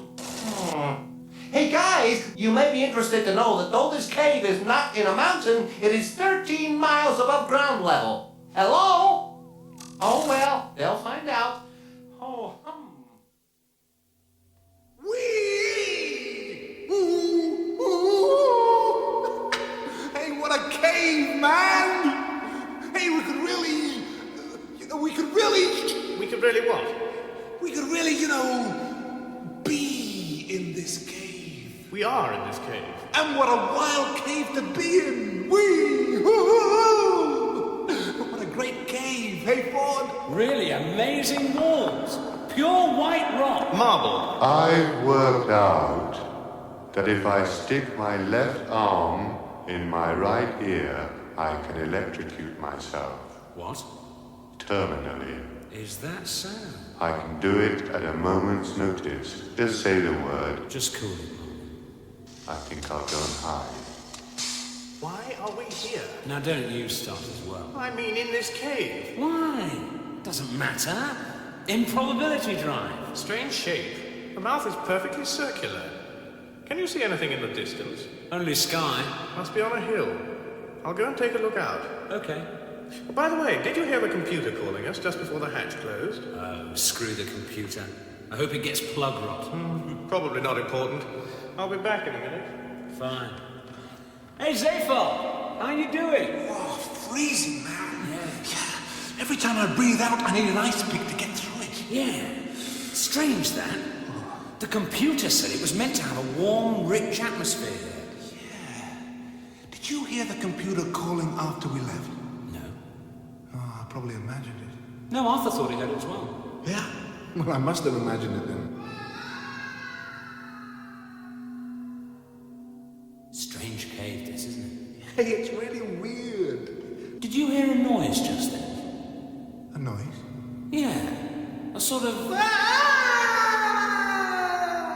noise. No. Oh. Arthur? Doesn't seem to be about. Oh, well. I just wondered if he'd heard it. Doesn't sound like he did. No.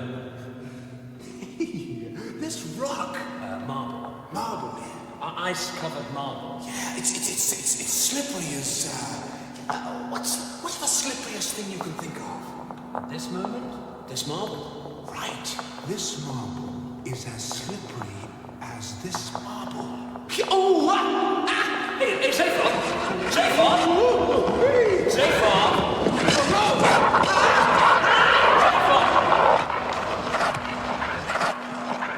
Holy Zarquan singing fish! What? There's nothing out there, Ford. Like no ground. Some cat's taken the ground away. Holy Zarquan's what? There's no ground, Ford. We're miles up in the air. Did you say fish? Singing fish. Where? It's just an expression. Holy Zarquan singing fish. It must be a highly specialized expression then. What? Very specific. Not very handy in general usage. I can't get a grip on the ice to crawl back. I'm gonna fall into nowhere. I know! Try not to think about it. I get very nervous in these situations. I don't think I can do anything to help you. What? Arthur and Marvin must have gone over. You're going to go over, and I can't reach you without going over myself. Prefect! I'm sorry. Look, I do feel rather guilty about this, but can we talk about something else? Where does the expression Holy Zarquan singing fish come from? What's its derivation? What? Zaphod, have you got any intellectual curiosity at all? It is often said that a disproportionate obsession with purely academic or abstract matters indicates a retreat from the problems of real life. However, most of the people engaged in such matters say that this attitude is based on three things: ignorance, stupidity, and nothing else. Philosophers, for example, argue that they are very much concerned with the problems posed by real life, like, for instance, what do we mean by real, and how can we reach an empirical definition of life, and so on. One definition of life, albeit not a particularly useful one, might run something like this: life is that property which a being will lose as a result of falling out of a cold and mysterious cave 13 miles above ground level. This is not a useful definition, A, because it could equally well refer to the subject's glasses if he happens to be wearing them, and B, because it fails to take into account the possibility that the subject might happen to fall onto the, say, the back of an extremely large passing bird. The first of these flaws is due to sloppy thinking, but the second is understandable because the mere idea is quite clearly utterly ludicrous. Look! This is utterly ludicrous. What? Let go of my neck. No. Come on, let go. I can't. Yes, you can. It's perfectly simple. Unclasp your hands and buzz off. But I can't fly. What the devil are you doing up here? Falling. Then get on with it. Go on. But the drop will kill me. I should have thought of that before you started out. No point saying, I think I'll just go for a quick drop, and if I get tired halfway down, I'll jump on a passing bird. It's not like that up here. It's all to do with the harsh realities of physics up in the sky. It's power-to-weight ratios. It's wing cross-sections, wing surface areas. It's practical aerodynamics. It's also cold and extremely windy. You'll be better off on the ground. No, I won't. I'll be dead. Well, it's your habitat, not mine. It's not a question of whose habitat it is. It's a question of how fast you hit it. Couldn't you please just see your way to taking me down to ground level and dropping me off? No, I'm dropping you off here. It's as far down as I'm going. But I... No, listen. My racer been through the whole ground thing, and I don't want to know. If the good Lord had meant us to walk, he would have given us sneakers. All right. Well, if that's the way you feel about it, I'm sorry to have trespassed on your time. Goodbye! Well, there's no need to go off in a huff about it.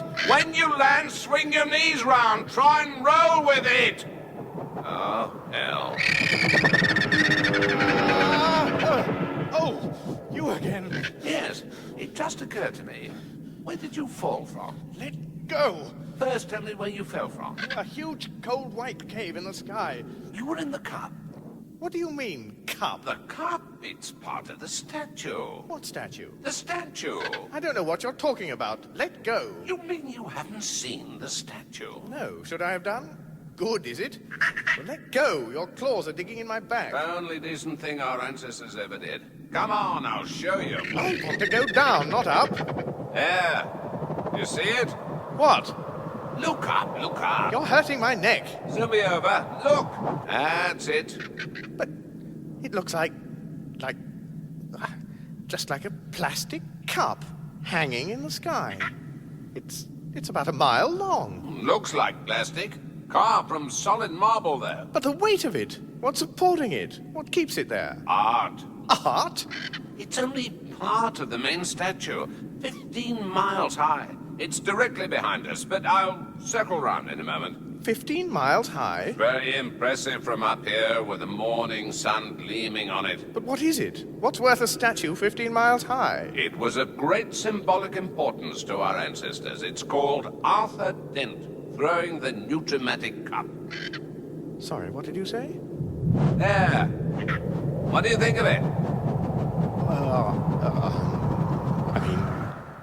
The Hitchhiker's Guide to the Galaxy is an indispensable companion to all those who are keen to make sense of life in an infinitely complex and confusing universe. For though it cannot hope to be useful or informative on all matters, it does make the reassuring claim that where it is inaccurate, it is at least definitively inaccurate. In cases of major discrepancy, it is always reality that's got it wrong. So, for instance, when the guide was sued by the families of those who had died as a result of taking the entry on the planet Tral literally, it said ravenous bug-bladder beasts often make a very good meal for visiting tourists instead of ravenous bug-bladder beasts often make a very good meal of visiting tourists. The editors claimed that the first version of the sentence was the more aesthetically pleasing, summoned a qualified poet to testify under oath that beauty was truth, truth beauty, and hoped thereby to prove that the guilty party in this case was life itself for failing to be either beautiful or true. The judges concurred, and in a moving speech held that life itself was in contempt of court and duly confiscated it from all those there present before going off for a pleasant evening's ultra-golf. The guide's omissions are less easily rationalized. There is nothing on any of its pages to tell you on which planets you can expect suddenly to encounter 15-mile-high statues of yourself, nor how to react if it is immediately apparent that they have become colonies for flocks of giant evil-smelling birds, with all the cosmetic problems that implies. The nearest approach the guide makes to this matter is on page 7023, which includes the words, "Expect the unexpected." This advice has annoyed many hitchhikers in that it is A, glib, and B, a contradiction in terms. In fact, The very best advice it has to offer in these situations is to be found on the cover, where it says, in those now notoriously large and famously friendly letters, "Don't panic." Good, isn't it? Don't panic. Don't panic. What did you say? What do you expect me to say? Here I am on an unknown planet, hanging from the talons of, with all due respect, a giant bird, and you take it into your head to fly me round a 15-mile-high statue of myself. What do you expect me to say? Quite a good likeness, except the nose is a bit bent. Likeness? And the noxious, streaky substances down my face are less than lifelike. Likeness of you?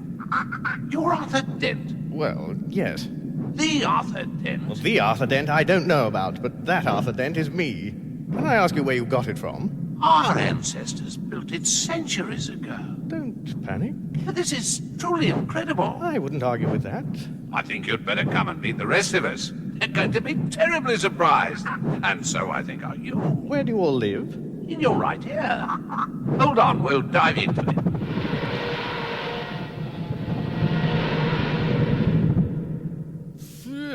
What's the matter? Oh, the smell. What? The smell, it's terrible. I can't hear what you're saying. Why don't you wash my ear out? I said I can't hear what you're saying. Oh, never mind. Hear that noise up ahead? What, all that squawking? The bird people of Brontedall, that's us. Last of an unhappy race. What's wrong? Oh, just don't ask. Once proud people living in a foul-smelling ear. Pathetic, isn't it? Hail, bird brothers! Don't you have names? What's the point? Birds, I bring you a visitor. After all these years, he visits us. This is Arthur Dent. What do I say? Just say hello. Oh, hello? I don't actually understand what's going on. Why are they making that appalling noise? Our leader is coming to talk to you. Leader? You have a leader? Yes. We call him the Wise Old Bird. Ah. And this is him, is it? This is him. I see. Arthur Dent. Arthur Dent. Well. Sorry, should I know you? Know me? Oh, no, probably not. I am but he they're kind enough to call the Wise Old Bird. Now, where was I? God knows. Well, let me tell you, with frank admiration... Why admiration? What have I done? I fell out of a cup. That through all the generations that have passed since we deserted the surface of this planet, girded up our limbs and shook the dust off from our things, whatchamacallits. Your what? Your face has been... Shook the dust from your has what? been the one solitary candle that has illumined the recesses of our scraggy old bird brains. Why doesn't he want to say what you shook the dust from? All right. Well, can we come back to that point later? Let's have some light, shall we? Bring light. Light. Yes, that we may gaze on the face of Arthur Dent. Oh, look, it really is filthy in here. So this is how you appeared to our ancestors that night. What night? What are you talking about? Imagine our planet at the height of its technological civilization. Why? In the days when we, too, walked on the ground. Much as you do even now. Why does everyone want to tell me their life stories? My dear old thing, you have such a sympathetic face. Is that why you've done what you've done all over it? I'm sorry, but on my world I had a nice home and a good job with prospects. And I get angry at the thought that my life suddenly consists of sitting in sewage-filled models of my own ear being patronized by a lot of demented birds. Now keep. I'm sorry, carry on. Such forthrightness, such fearless outspokenness. The qualities you awakened in us, Arthur Dent. When? Now listen. Our world suffered two blights. One was the blight of the robots. Tried to take over, did they? Oh, my dear fellow, no. Much worse than that. They told us they liked us. No. Well, it's not their fault, poor things. They've been programmed to. But you can imagine how we felt. Or at least our ancestors. Ghastly. Precisely. And then one night, the sky boiled. Did what? Boiled, dear fellow. In the most improbable way. Ah. And this gigantic vision appeared in the sky. A man with a new traumatic machine. You, Arthur Dent. And you said... Listen, you stupid machine, it tastes filthy. Take this cup back. And you threw the cup at it. An astounding revelation. It was nothing. You were sarcastic to it. You said, So I'm a masochist on a diet, am I? You told it to... Shut up! In a moment, we realized the truth. Just because the little wretches liked us, it didn't mean to say we had to like them back.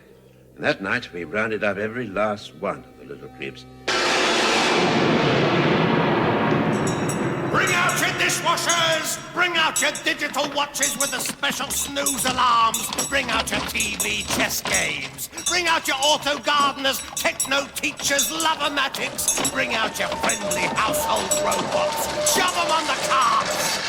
What is this? Have we not loved you? Have we not cared for you? Have we not shared and enjoyed with you? Shut up, you little toadies! Get on the carts!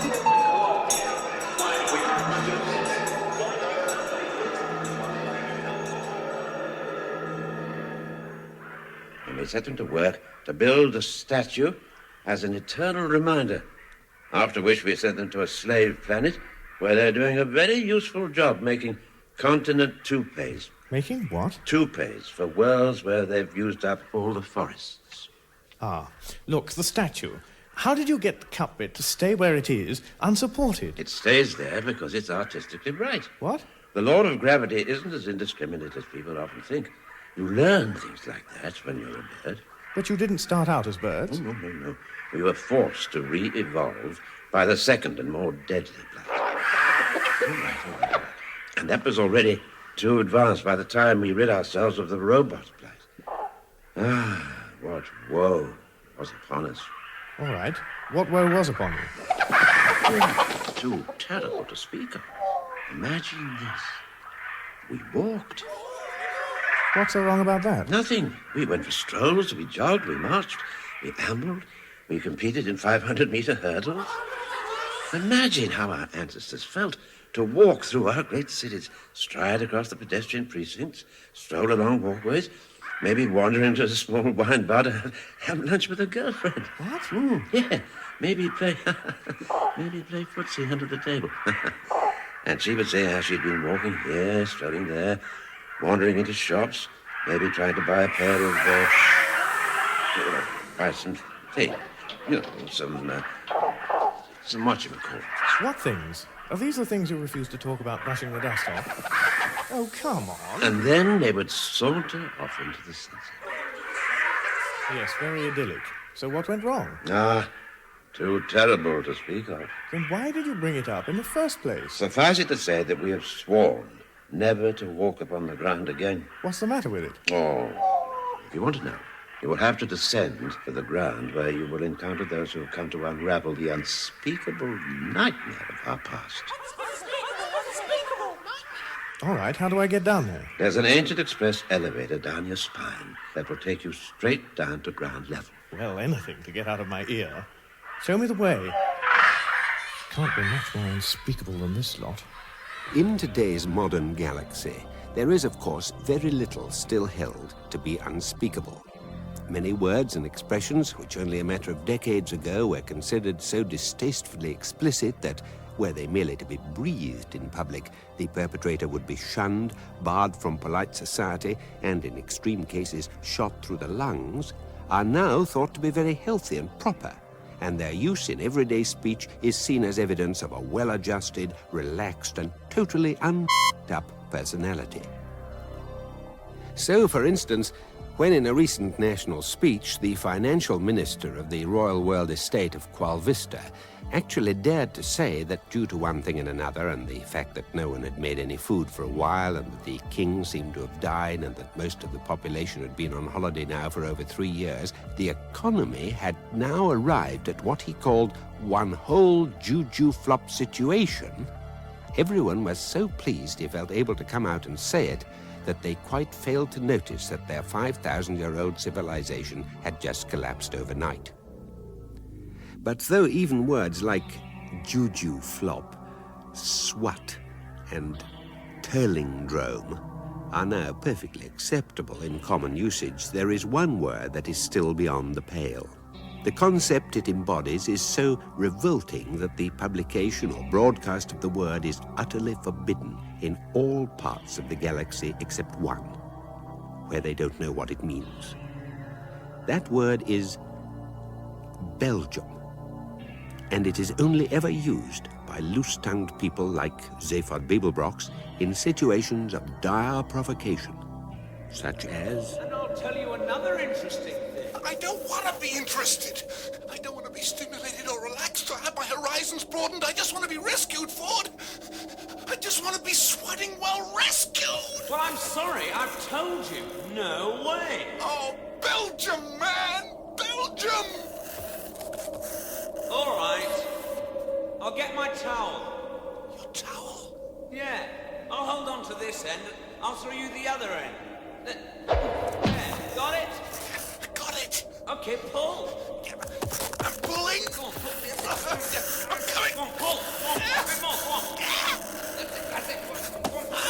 Hey!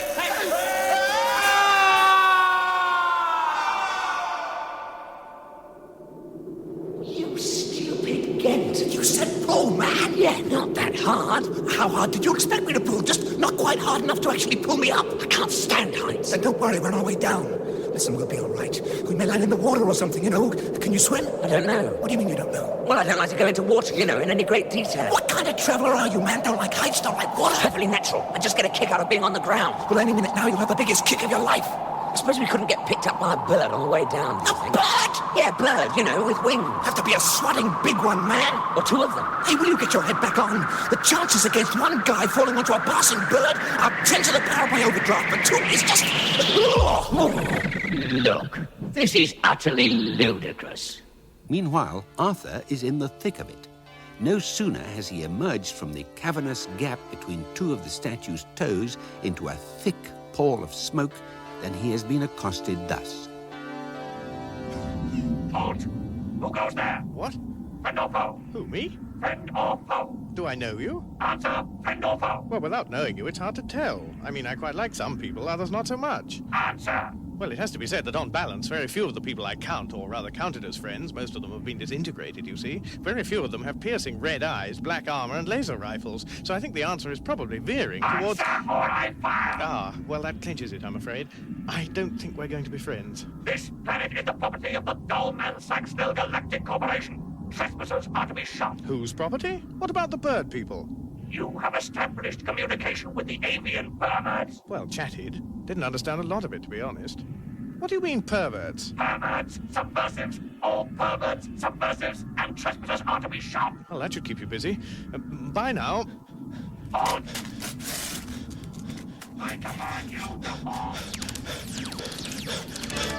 And also accosted thus. Hold, who goes there, friend or foe? Depends what you like. Hold or I fire. And finally, thus. Get down. What? Into the trench. Come on, there's a hidden shelter. Oh, thanks. Shh, now. Who are you? Archaeologists. With all the laser guns and the armor and things? Yes. Odd thing, they all seem to be limping. Yes. Why? Blisters. Ah, so that's why they're limping. Yes. Why have they got blisters? That, whoever you are, is a very good question. And the answer? That's what I'm here to find out. Really? Strange job for an archaeologist. Why should a nice young archaeologist, whose name incidentally is Lintilla, be particularly interested in a band of limping soldiers? Will Ford and Zaphod have to go through all the business with the wise old bird, or will they persuade the bird they've so improbably landed on to take them to the ground so that they can get straight on with the next bit? Find out in the next intriguing episode of The Hitchhiker's Guide to the Galaxy. In that episode of The Hitchhiker's Guide to the Galaxy, Peter Jones was the book, Simon Jones was rating birds, admiring surprisingly large statues of unexpected people, i.e. Arthur Dent, exchanging hostile words with alien soldiers with inexplicable limps and generally having a fairly peculiar time of it, may yet admit of some form of explanation. Furthermore, it is possible that this explanation will have more than a little to do with the mysterious somethings or whatchamacallits of which the bird people refuse to speak. On top of which, it is also possible that Lintilla, the archaeologist, who may possibly turn out to have an almost impossibly strange life story, may play a major part in the uncovering of this explanation. It is even possible that pigs will fly, or that everyone will live happily ever after. In an infinite universe, everything, even the Hitchhiker's Guide to the Galaxy, is possible. Tell me how you got here. Impossible. What do you mean? Well, it's something called the infinite improbability drive. Don't ask me how it works, or I'll start to whimper. But a ship? Oh, yes, a ship. It's parked in a cup 15 miles above us. Please don't ask me about that either. Is there anything you are prepared to talk about? Life, liberty, and the pursuit of happiness? What? I know. All non-starters, really. Can you reach your ship? From here? No. What's the matter? You want me to go? No. It's just our ship was found by the soldiers and disabled. We've no means of getting off the planet. Well, I can't be much help. How many are you? 3 of us are here. Lintilla. What? Name. Oh, Arthur. What's yours? I just said Lintilla. Oh, yes, sorry. I thought you... Oh, never mind. Hello. Come, you can help us. We've a lot of digging to do and the automatic drill's broken down. I don't think you can dig your way off a planet, can you? No. I said we're archaeologists. Ah. You don't look as if you're in good condition for digging with your arm in a sling. Is it broken? Oh, no. It's just a pseudo-fracture. Huh? Pseudo-fracture. It's artificially induced. All the pain, swelling, and immobility of a fracture without the inconvenience of the fracture itself. Oh. Is that good? Good? Yes, particularly? Well, you wouldn't want me to have a broken arm, would you? Well, no, of course not. I mean, I hardly know you. Right. But the effect is useful. Is it? Yes, of course it is. Crisis psychology. The benefits of working under extreme pressure. Nothing more useless than a bored archaeologist. Come on, this tunnel leads to the workface. See this device? Looks like a watch. It's a crisis inducer. I'll set it to Mark 9, and... Hurry! They're after us! Who? No one! Come on, through the tunnel, they're coming! But they're coming! Well, if you say so. The major problem which the medical profession in the most advanced sectors of the galaxy had to tackle after cures had been found for all the major diseases and instant repair systems had been invented for all physical injuries and disablements except some of the more advanced forms of death, was that of employment. Planets full of bronzed, healthy, clean-limbed individuals merrily prancing through their lives meant that the only doctors still in business were the psychiatrists, simply because no one had discovered a cure for the universe as a whole, or rather the only one that did exist had been abolished by the medical doctors. Then it was noticed that, like most forms of medical treatment, total cures had a lot of unpleasant side effects. Boredom, listlessness, lack of, well, anything very much. And with these conditions came the realization that nothing turned, say, a slightly talented musician into a towering genius faster than the problem of encroaching deafness. And nothing turned a perfectly normal, healthy individual into a great political or military leader better than irreversible brain damage. Suddenly, everything changed. Previously best-selling books such as How I Survived an Hour with a Sprained Finger were swept away in a flood of titles such as How I Scaled the North Face of the Megaperna with a perfectly healthy finger, but everything else sprained, broken, or bitten off by a pack of mad yaks. And so doctors were back in business, recreating all the diseases and injuries they had abolished in popular, easy-to-use forms. Thus, given the right and instantly available types of disability, even something as simple as turning on the 3D TV could become a major challenge. And when all the programs on all the channels actually were made by actors with cleft palates, speaking lines by dyslexic writers, filmed by blind cameramen, instead of merely seeming like that, it somehow made the whole thing more worthwhile. Meanwhile, Ford Prefect and Zaphod Beeblebrox, who have fortuitously landed on the back of a huge alien bird, are again finding that the most worthwhile thing in Ford's possession is something he acquired from the Salisbury branch of Marks and Spencer's, shortly before the planet Earth was demolished. Take us down to the ground, you stupid bird. No. I'm just going to circle around here for a while, then sooner or later you'll have to let go and continue your journey. I'm sorry, but there it is. Zaphod, hold on. I'm going to crawl out along its neck. You're gonna what? Crawl along its neck. with my towel. Are you crazy? Miles up on a mad bird, you're gonna dry it behind the ears? You watch. Watch? I'm gonna pray, man. Know any good religions? You watch. Here I go.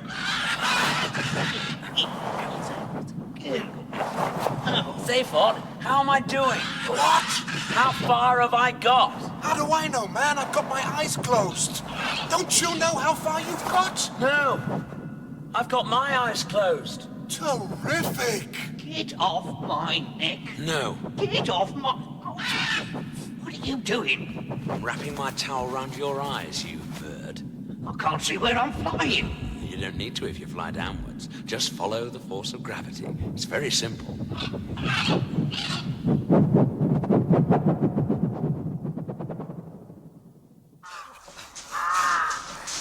Great idea, wasn't it? Yeah, keep running.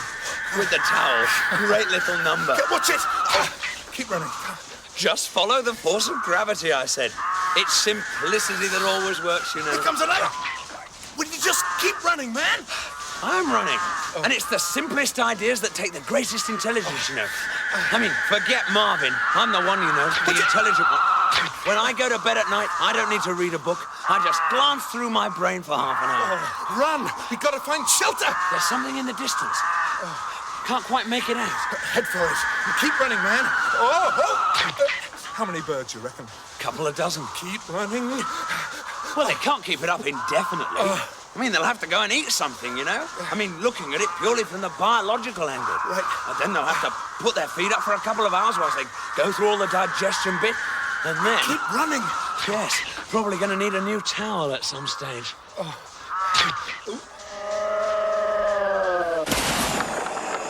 Chronologically speaking, the immediately preceding noise, the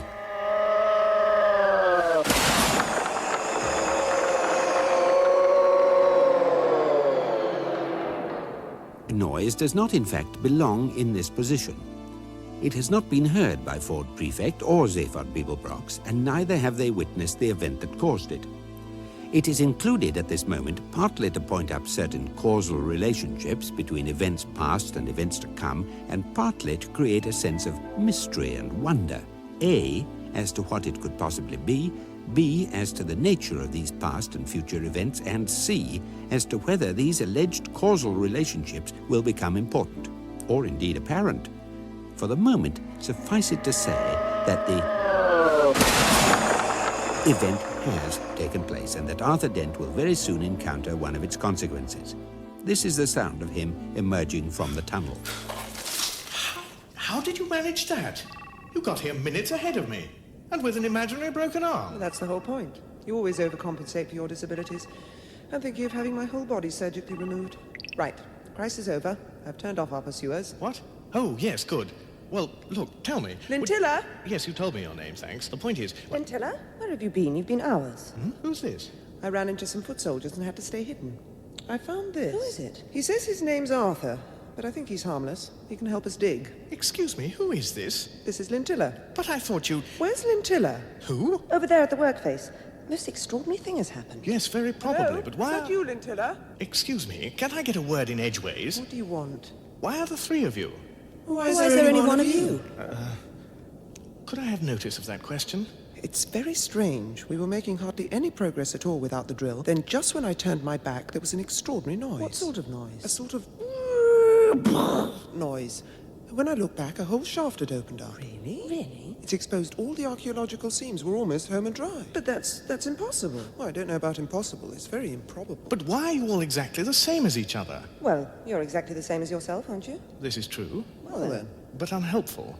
We're clones. Ah, clones. I've heard of that. You mean there was one of you to begin with, and then exact copies were made, and now there are three of you? Yes, except that there are now nearly 578,000 million of us. Hmm? It's all right. The others aren't here at the moment. Can we get on with the work? That's rather a lot, isn't it? The problem of the 578,000 million Lintilla clones is very simple to explain, rather harder to solve. Cloning machines have, of course, been around for a long time and have proved very useful for reproducing particularly talented or attractive or, in response to pressure from the serious cybernetics marketing lobby, particularly gullible people, and this was all very fine and splendid and only occasionally terribly confusing. And then one particular cloning machine got badly out of sync with itself. Asked to produce 6 copies of a wonderfully talented and attractive girl called Lintilla for a Brantis Vogan escort agency, whilst another machine was busy creating 500 lonely business executives in order to keep the laws of supply and demand operating profitably, the machine went to work. Unfortunately, it malfunctioned in such a way that it got halfway through creating each new Lintilla before the previous one was actually completed, which meant, quite simply, that it was impossible ever to turn it off without committing murder. This problem taxed the minds, first of the cloning engineers, then of the priests, then of the letters page of the sidereal record straightener, and finally of the lawyers who experimented vainly with ways of redefining murder, re-evaluating it, and in the end even respelling it, in the hope that no one would notice. A solution has now been found, but since it is not a particularly pleasant one, it will only be revealed if it becomes absolutely necessary. Meanwhile, Arthur Dent is about to discover the terrifying truth about the somethings, or whatchamacallits, of which the bird people refuse to speak. You see, these different strata in the rock face of the shaft represent the successive ages of this planet's history. Oh, yes. Isn't that interesting? Interesting? It's frightening. Is it? Well, actually, it just looks like a slice of layer cake to me. Then why did you say it looked interesting? Oh, well, I'm quite interested in layer cake. Look at it. Doesn't anything strike you? Well, it's rock, isn't it? Down here we have layer after layer, the remains of early settlements, one on top of another. Then more layers, thicker ones, the remains of cities, each built on the ruins of the previous one. We're talking about thousands of years, you see. And then suddenly above this level, what? More rock? But what's special about it? Well, it's all smooth, no layers. Yes, no further building. No one actually living on the planet, or at least on its surface. So this previous layer is the significant one. And do you know what it consists of? Rock? No. Stone? No. Some different sort of rock, the name of which temporarily escapes me. No. Feel it. Scratch it. Oh, yes. It's slightly sort of soft and crumbly. What's it like? I know. It's, Yes. What's the name of that soft, crumbly sort of rock? But it isn't rock. Well, what is it then? Shoes. What? Shoes. Billions of them. An entire archaeological layer of compressed shoes. Shoes? How can you tell? We knew all along. We just needed confirmation. Why shoes? Because, fella, shoes are the economic future of this galaxy. Huh? Stand up, both of you. Who are you? I only happen to be Hig Hertenflurst. I only happen to be the risingest young executive in the Damen-Saxel Shoe Corporation. I only happen to have masterminded the entire rationalization of this planet to total shoe orientation. I only happen to be sitting on top of the biggest development deal in the entire history of footwear, and I only happen to be very deeply disturbed at finding my planet riddled with subversives bent on undermining the whole structure of the Damen-Saxel operation, and thus the very economic future of the galaxy itself. And I only happen to think that I would be very well advised to have both of you weirdos and the other 2 chicks revoked on the spot. Does that answer your question? I can't remember what I asked you now. There is, of course, also the question of the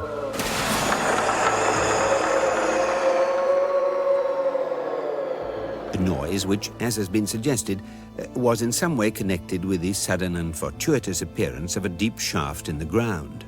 Further noises are now to be heard at the very bottom of this shaft, which may go some way towards explaining the previous noise. This is what the new noise sounds like.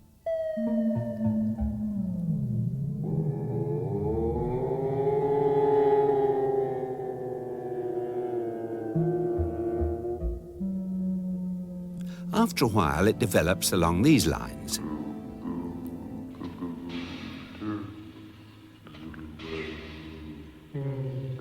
And then continues thus. Fact. I ache, therefore I am. Or in my case, I am, therefore I ache. Oh, look, I appear to be lying at the bottom of a very deep, dark hole.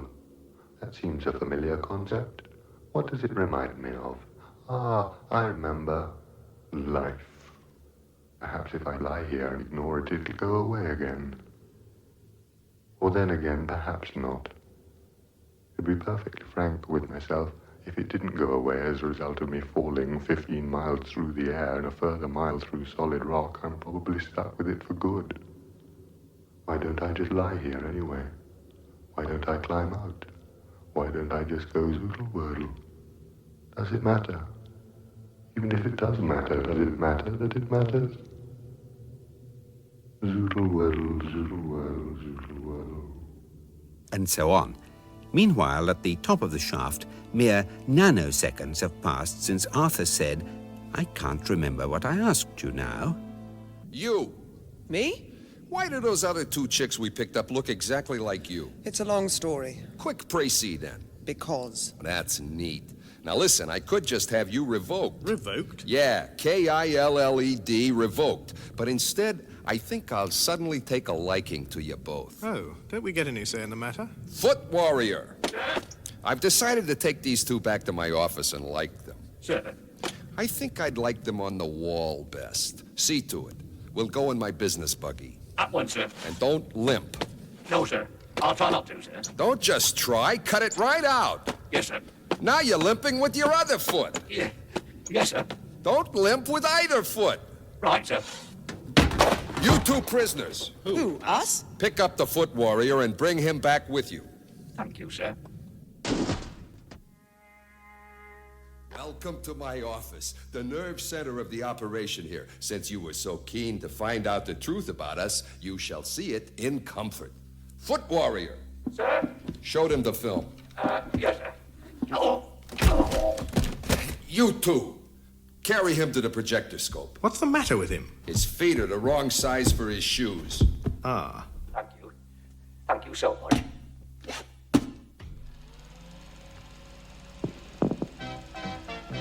This is a Dolman Saxlil Galactic Shoe Corporation film.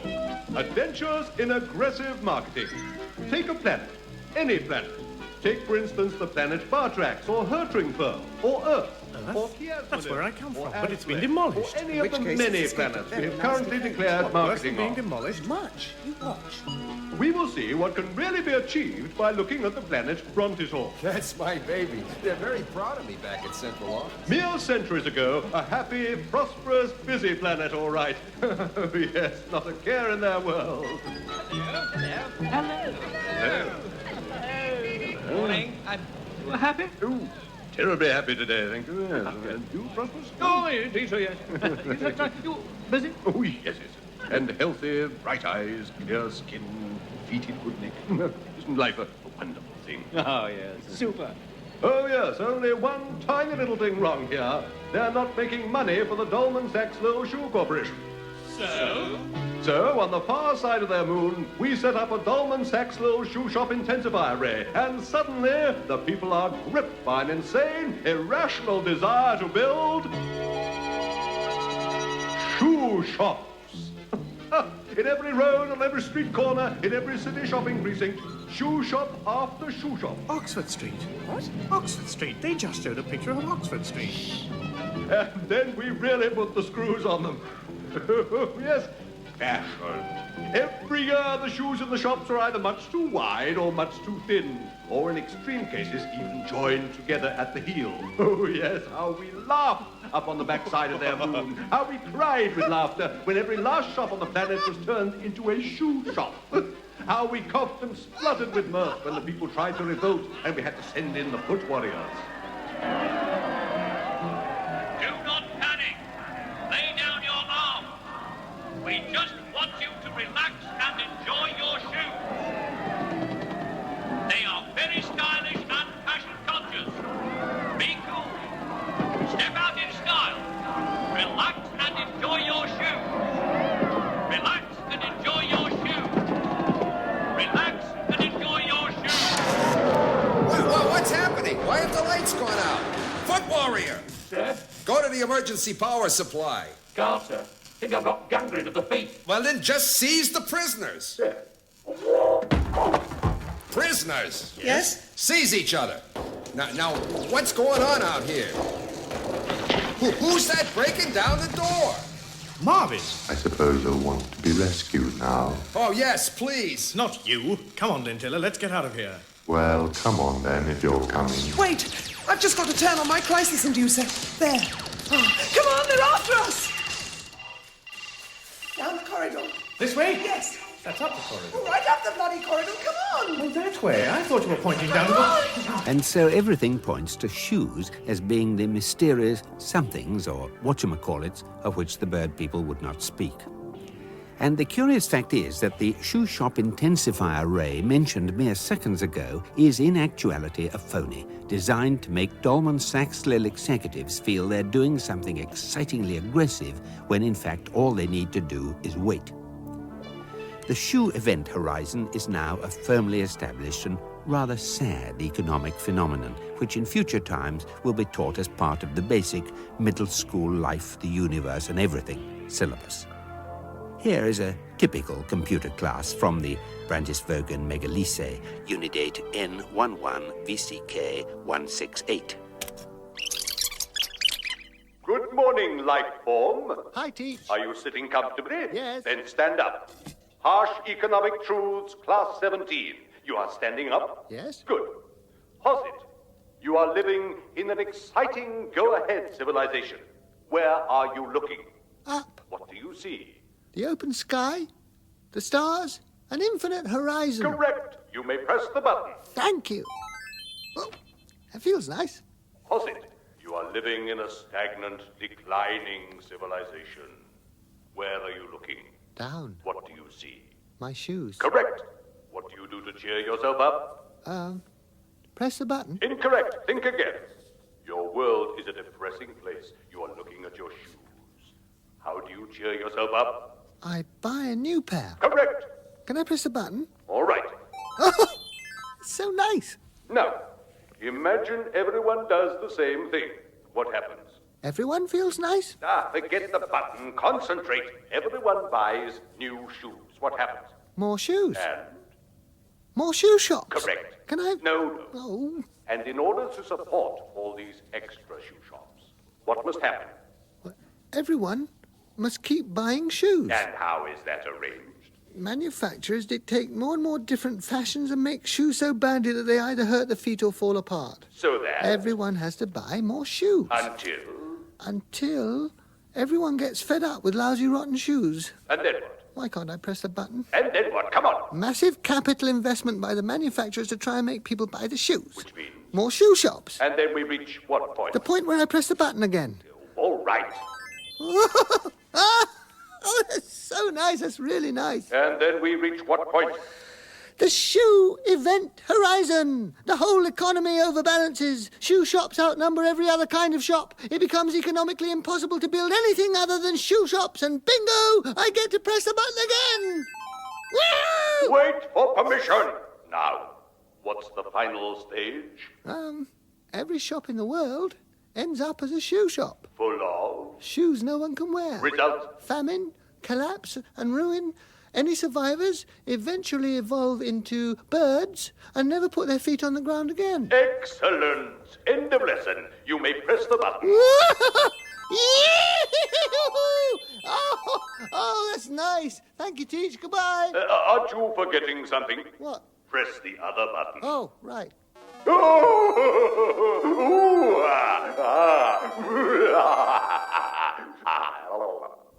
And so forth. Meanwhile, at the Dolman Sachs Lil base, the excitement is, of course, mounting. You did a good job finding us, Marvin. Where have you been? In a deep, dark hole. I climbed out because I started to like it too much. Come on, keep moving. We must find a way out of here. Right! Whilst a mere mile or so to the east, Zaphod Beeblebrox and Ford Prefect are very keen to find their way into somewhere, namely some sort of shelter from the continuing revenge of the bird people. They find it in the form of a derelict building, which is vast, very low, and very, very old. The door! Open it! Force it, man! Force it! Oh, okay, get in! Hey, look at this. Look what we found, man. Amazing! It's a derelict spaceport. Looks like no one's been in for centuries. All these amazing old ships. Just rust and wreckage. Spooky, man. Like, what are those things eggs come out of? Birds. No, after that. Eh? What do they come out of the birds in? Eggshells. That's it, just like huge, broken eggshells. And all the dust, man. And the huge cobwebs. And where you get huge cobwebs, you get... Look out, man! Excuse me. One huge spider. Polite there. Transstellar space lines. Must have been real googie ships once, but now... One look and they'd fall apart. I mean, look at that one.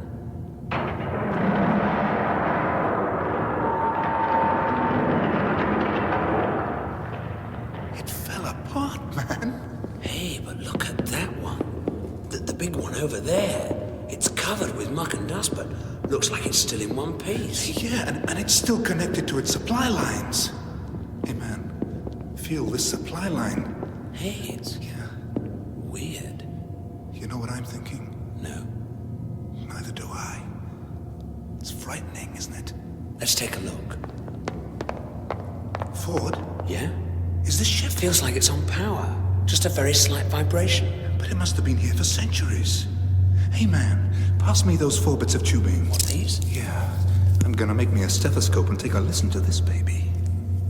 There. And there. Like that. You hear anything? Hey.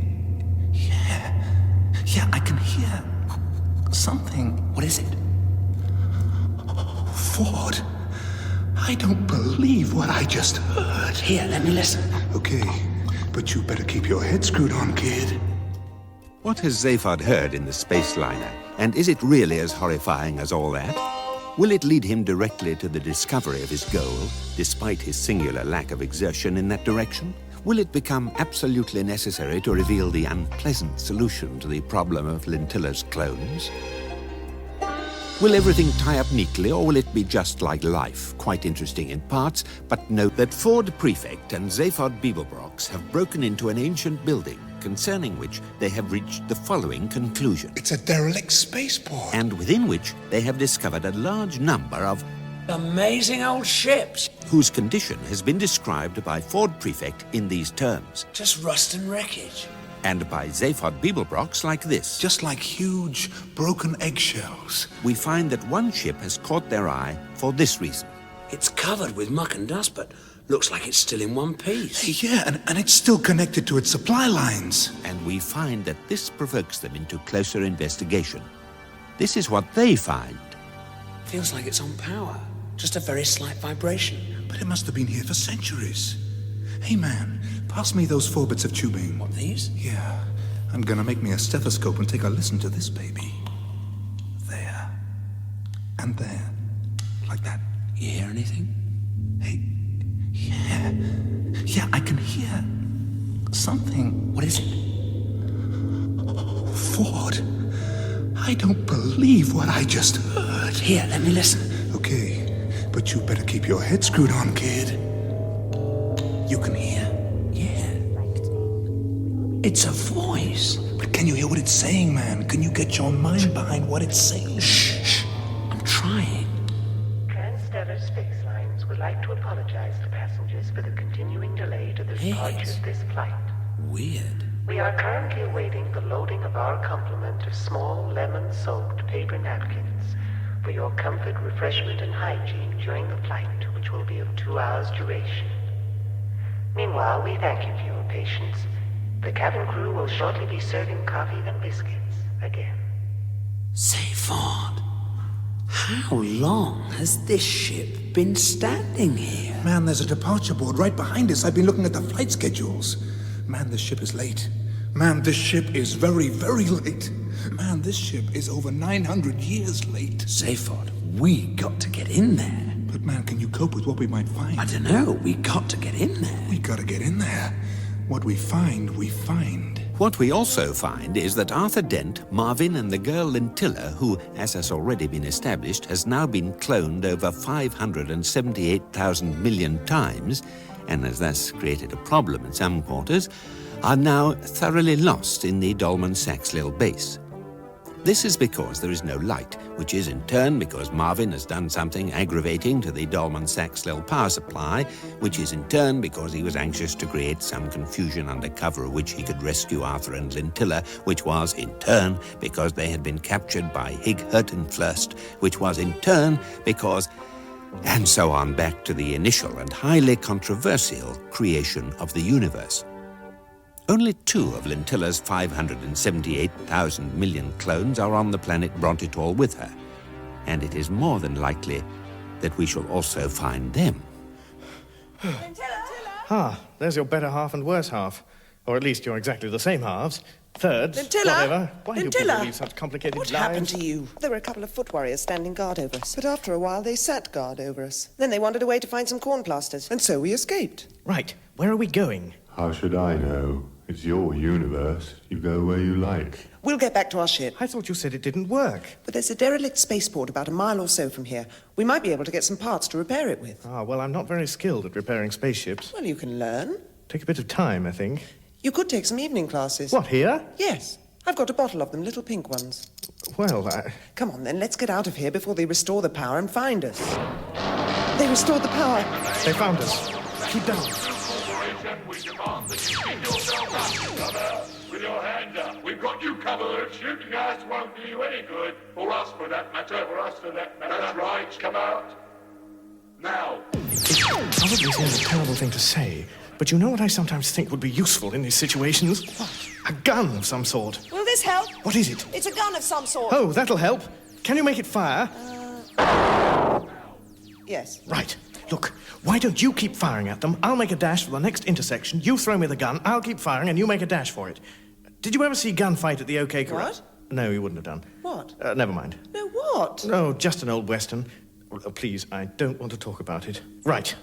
Everyone understand? Yes. Yes. Marvin? Understand. You ask me if I understand. Yes or no? Guess. Right, I'm going. You fire, I'll run. Now!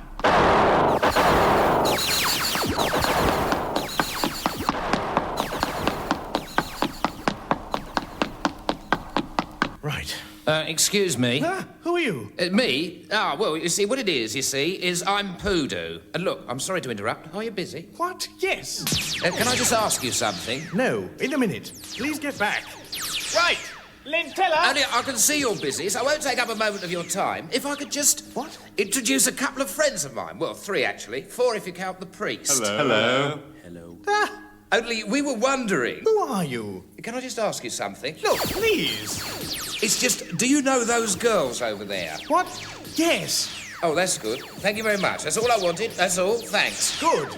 Lintilla, throw the gun! Only what I ask, you see, is, and seeing as you're busy, I'll just be very brief. Did I introduce my friends? Yes. I'm sure they'd like to introduce themselves. Hello, I'm a Litnil. So am I. Me too. Go away. And this is Fartfar the priest. Farnvar. Farmfar. He's a priest, you see. He does marriages and other things, but mostly marriages. Only... Shut up. We were wondering if you could introduce a Litnil. Who? A Litnil, and a Litnil, and a Litnil to the girls, your lady friends. Lintilla! Yes, that's right. Just social, you see. All very pleasant. Throw the gun!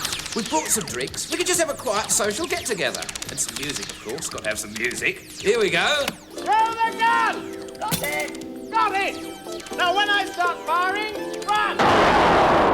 Then if it all goes very well, you see, we've got a priest on hand in case anybody wants to get married at all, just to round off the evening. Are you totally mad? No, they're not married yet.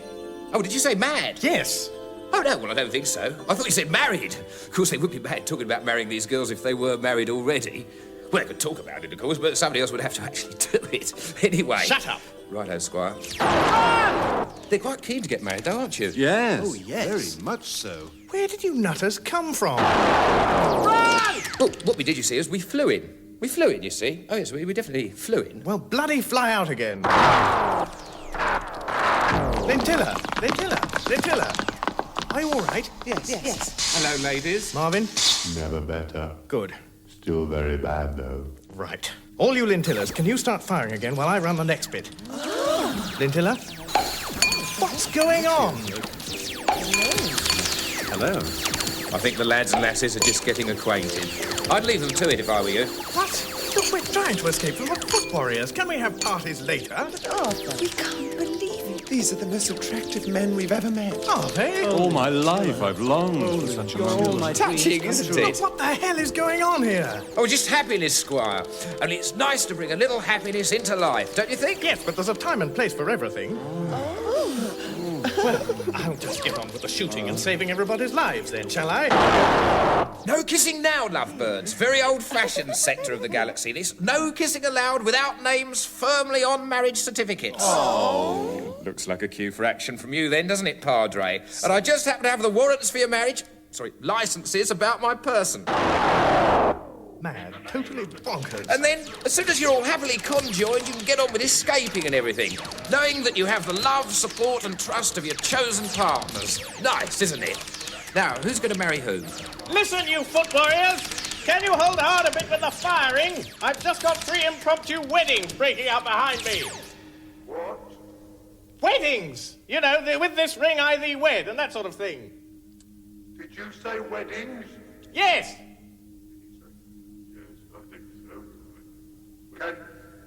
Can we come? No! Stay back! Dearly beloved, we are glad. Yeah, we'll skip all that. Let's just get straight on with the signing and the pronouncement, shall we? Let's all go mad, shall we? Now, what you all do, you see, is you sign here. That's right. Look, let's change the music. Something a bit special for you. Keep back! That's good. Name there, that's very good. Right, Padre? I now pronounce you men and wives. Men, you can kiss your brides.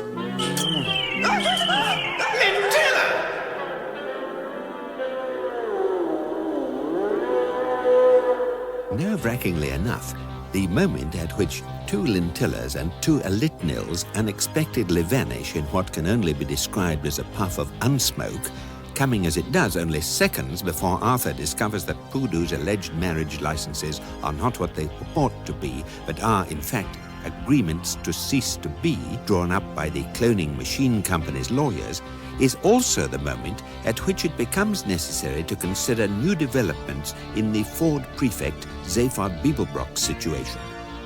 Having gained access to the ship, they prepare to enter the passenger compartments. This is what they find. Passengers? Yeah. But alive? Sleeping. For all these years? Suspended animation. And the voice we heard? Android stewardess. Look, here she comes now. Good afternoon, ladies and gentlemen. Thank you for bearing with us during the slight delay. We will be taking off as soon as we possibly can. If you would like to wake up now, I will serve you coffee and biscuits. Wake up now. Run, man!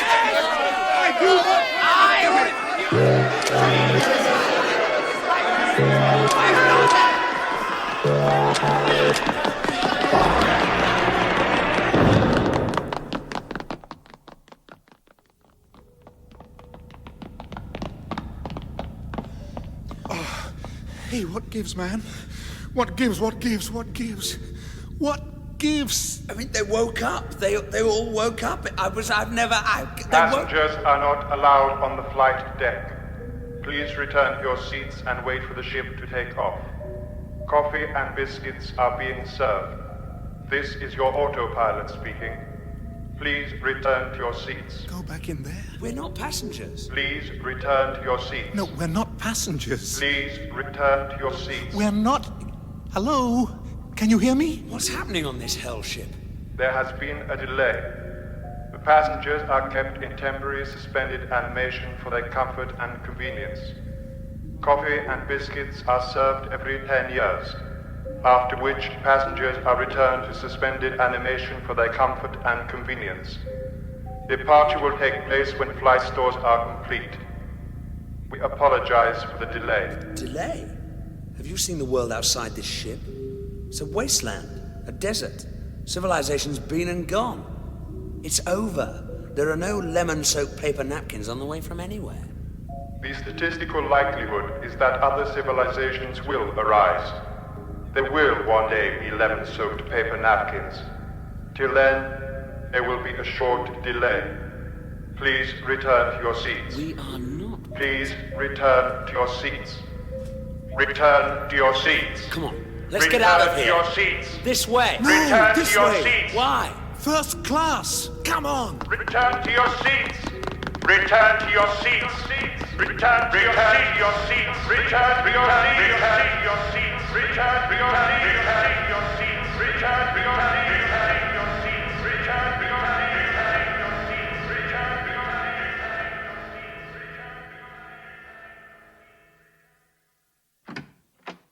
Ford Prefect. Who? My name's Zarniwoop. You wanted to see me. Please sit down. And since this is, of course, an immensely frustrating and nerve-wracking moment for the narrative suddenly to switch tracks again, that is precisely what the narrative will now do. Lentilla, are you all right? I think so. Just shattered and drained. Marvin's got Poodoo and the priest under control. They're from the cloning machine company, I know. Marvin's tied them up. He's put a cassette of his autobiography in their tape machine and left it running. So I think it's all up with them. I didn't ask to be made. No one consulted me or considered my feelings in the matter. I don't think it even occurred to them that I might have feelings. After I was made, I was left in a dark room for 6 months. And me with this terrible pain and all the diodes down my left side. I called for succor in my loneliness, but did anyone come? Did they help? My first and only true friend was a small rat. One day, it crawled into a cavity in my right ankle and died. I have a horrible feeling it's still there. As for the third Alitnil, well, it's the only time I've ever killed a man in cold blood, and I don't feel awfully... He wasn't a real man. He was an anti-clone. There must be millions of them now roaming the galaxy, wiping out my sisters. What's happened to the foot warriors? Oh, the flying chiropodist arrived. They all went off to have a word with him. Are you fit? Yes, I'm fine. Really, I am. Come on, we must get to the spaceport. Coming, Marvin? I suppose so. There it is. Just a mile away. Nice clear day for a brisk walk. See that huge form over there in the distance? Yes. 15-mile-high statue of me throwing a cup. Not often one comes across that sort of thing. Up there, you see, is the cup itself. Apparently, it's held there by art. Wonderful, isn't it? Just a pity our ship's parked in it. Arthur, look, it's coming down. What? God, so it is. The cup's coming down. No, it isn't. The ground's going up. The sky's moving. Sideways. It's folding up. What's happening? But there aren't any real people here at all. So what you share and joy, share and joy. Well. How you got here? Possible. What we did, you see, is we flew in. We flew in, you see. Oh, yes, we definitely flew. Here's to your achievements, Ford Prefect. Achievement? Oh dear, I think you'll find reality is on the blink again. And this is indeed what we find. For deep in the heart of the first-class passenger section of the slightly delayed Transstellar Spaceline's ship, the following horrifying events have been taking place. Can I get you a drink? Zarniwoop? The same. I think... But who are you, man? Why do I want to see you? I was told you were on an intergalactic cruise, which I can handle, but in your office, which I can't. But I assure you it is true. In what? I wonder if... What do you want, Ford? A small jank spirit, if there is one. Get the man a drink, Zarniwoop. Or indeed a large one. And one for me. 2 for me. There's nothing worse than having only one drunk head. Well, here's to your achievements, Ford Prefect. Achievement? Oh, yeah. Yeah. What achievement? Oh, I don't know. I achieved so many things, you know. You have the Heart of Gold. You have brought it here. Yeah. Into my universe. Yeah. What? This universe. I created it in my office. You've been in it for quite a while now. Huh? Is it all right if I just go and sit in this corner and get drunk? I may sing quietly if that doesn't disturb you. It's just been... Well, you know how it is. You mean we're in an artificial universe? Oh, yes. All that up there? Yes. Like in your office? Yes. Oh, man, I've heard of open plan, but... It's modeled very closely on the real one, you know, with just a few differences. But when did we get into it, man? I mean, like, where? When? You didn't notice. Well, I'll let you work it out for yourself. Now you've brought me the ship, we can dismantle this universe, return to the real one, and find what we're after. Can I just ask you some questions? By all means. Okay. Well, for starters, I'll have who, what, when, and where, and then whither, whether, whence, and wherefore to follow, and one big side order of why. And the wine list, please. It's terribly simple. Long ago, you and I and others planned to discover who it was ruling the galaxy, who was making all the decisions behind the president's back. I found where he was located, and retreated to the safe hiding of the bar in the first-class lounge of a forgotten spaceship in an... Can we stop that man singing? Hey, Ford! I'll sing something else. In an artificial universe. Meanwhile, you were doing the most important job. You stole the infinite improbability drive ship, without which it would be impossible to breach the barriers protecting his world. And then you brought it to my hiding place. Ford! Oh, yeah? You're still singing. Am I? Oh, yes, I am. What's the matter? You don't like it?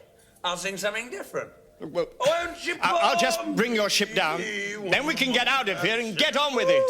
Holding spirit. The major problem, one of the major problems, for there are several, one of the many major problems with governing people is that of who you get to do it, or rather of who manages to get people to let them do it to them.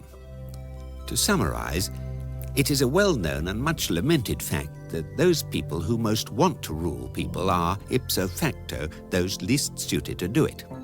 To summarize the summary, anyone who is capable of getting themselves made president should on no account be allowed to do the job. To summarize the summary of the summary, people are a problem. And so this is the situation we find. A succession of galactic presidents who so much enjoy the fun and palaver of being in power that they never really notice that they're not. And somewhere in the shadows behind them, who? Who can possibly rule if no one who wants to can be allowed to?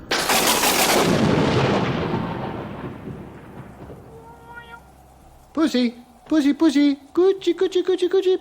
Pussy want his fish. Nice piece of fish. Pussy want it. Pussy not eat his fish. Pussy get thin and waste away, I think. I imagine this is what will happen, but how can I tell? I think it's better if I don't get involved. I think fish is nice, but then I think that rain is wet, so who am I to judge? Ah, you're eating it. Fish come from far away, or so I'm told, or so I imagine I'm told. When the men come, or when in my mind the men come in their 6 black shiny ships, do they come in your mind too? What do you see, Pussy? And when I hear their questions, all their many questions, do you hear questions? Perhaps you just think they're singing songs to you. Perhaps they are singing songs to you, and I just think they're asking me questions. Do you think they came today? I do. There's mud on the floor, cigarettes and whiskey on my table, fish in your plate, and a memory of them in my mind. And look what else they've left me. Crosswords, dictionaries, and a calculator. I think I must be right in thinking they ask me questions. To come all that way and leave all these things just for the privilege of singing songs to you would be very strange behavior. Or so it seems to me. Who can tell? Who can tell? I think I saw another ship in the sky today. A big white one. I've never seen a big white one, only 6 small black ones. Perhaps 6 small black ones can look like one big white one. Perhaps I'd like a glass of whiskey. Yes, that seems more likely. Perhaps some different people are coming to see me. There? Yes. What, that shack? Yes. Weird. But it's the middle of nowhere. Oh, come on. We must have come to the wrong place. Knock on the door.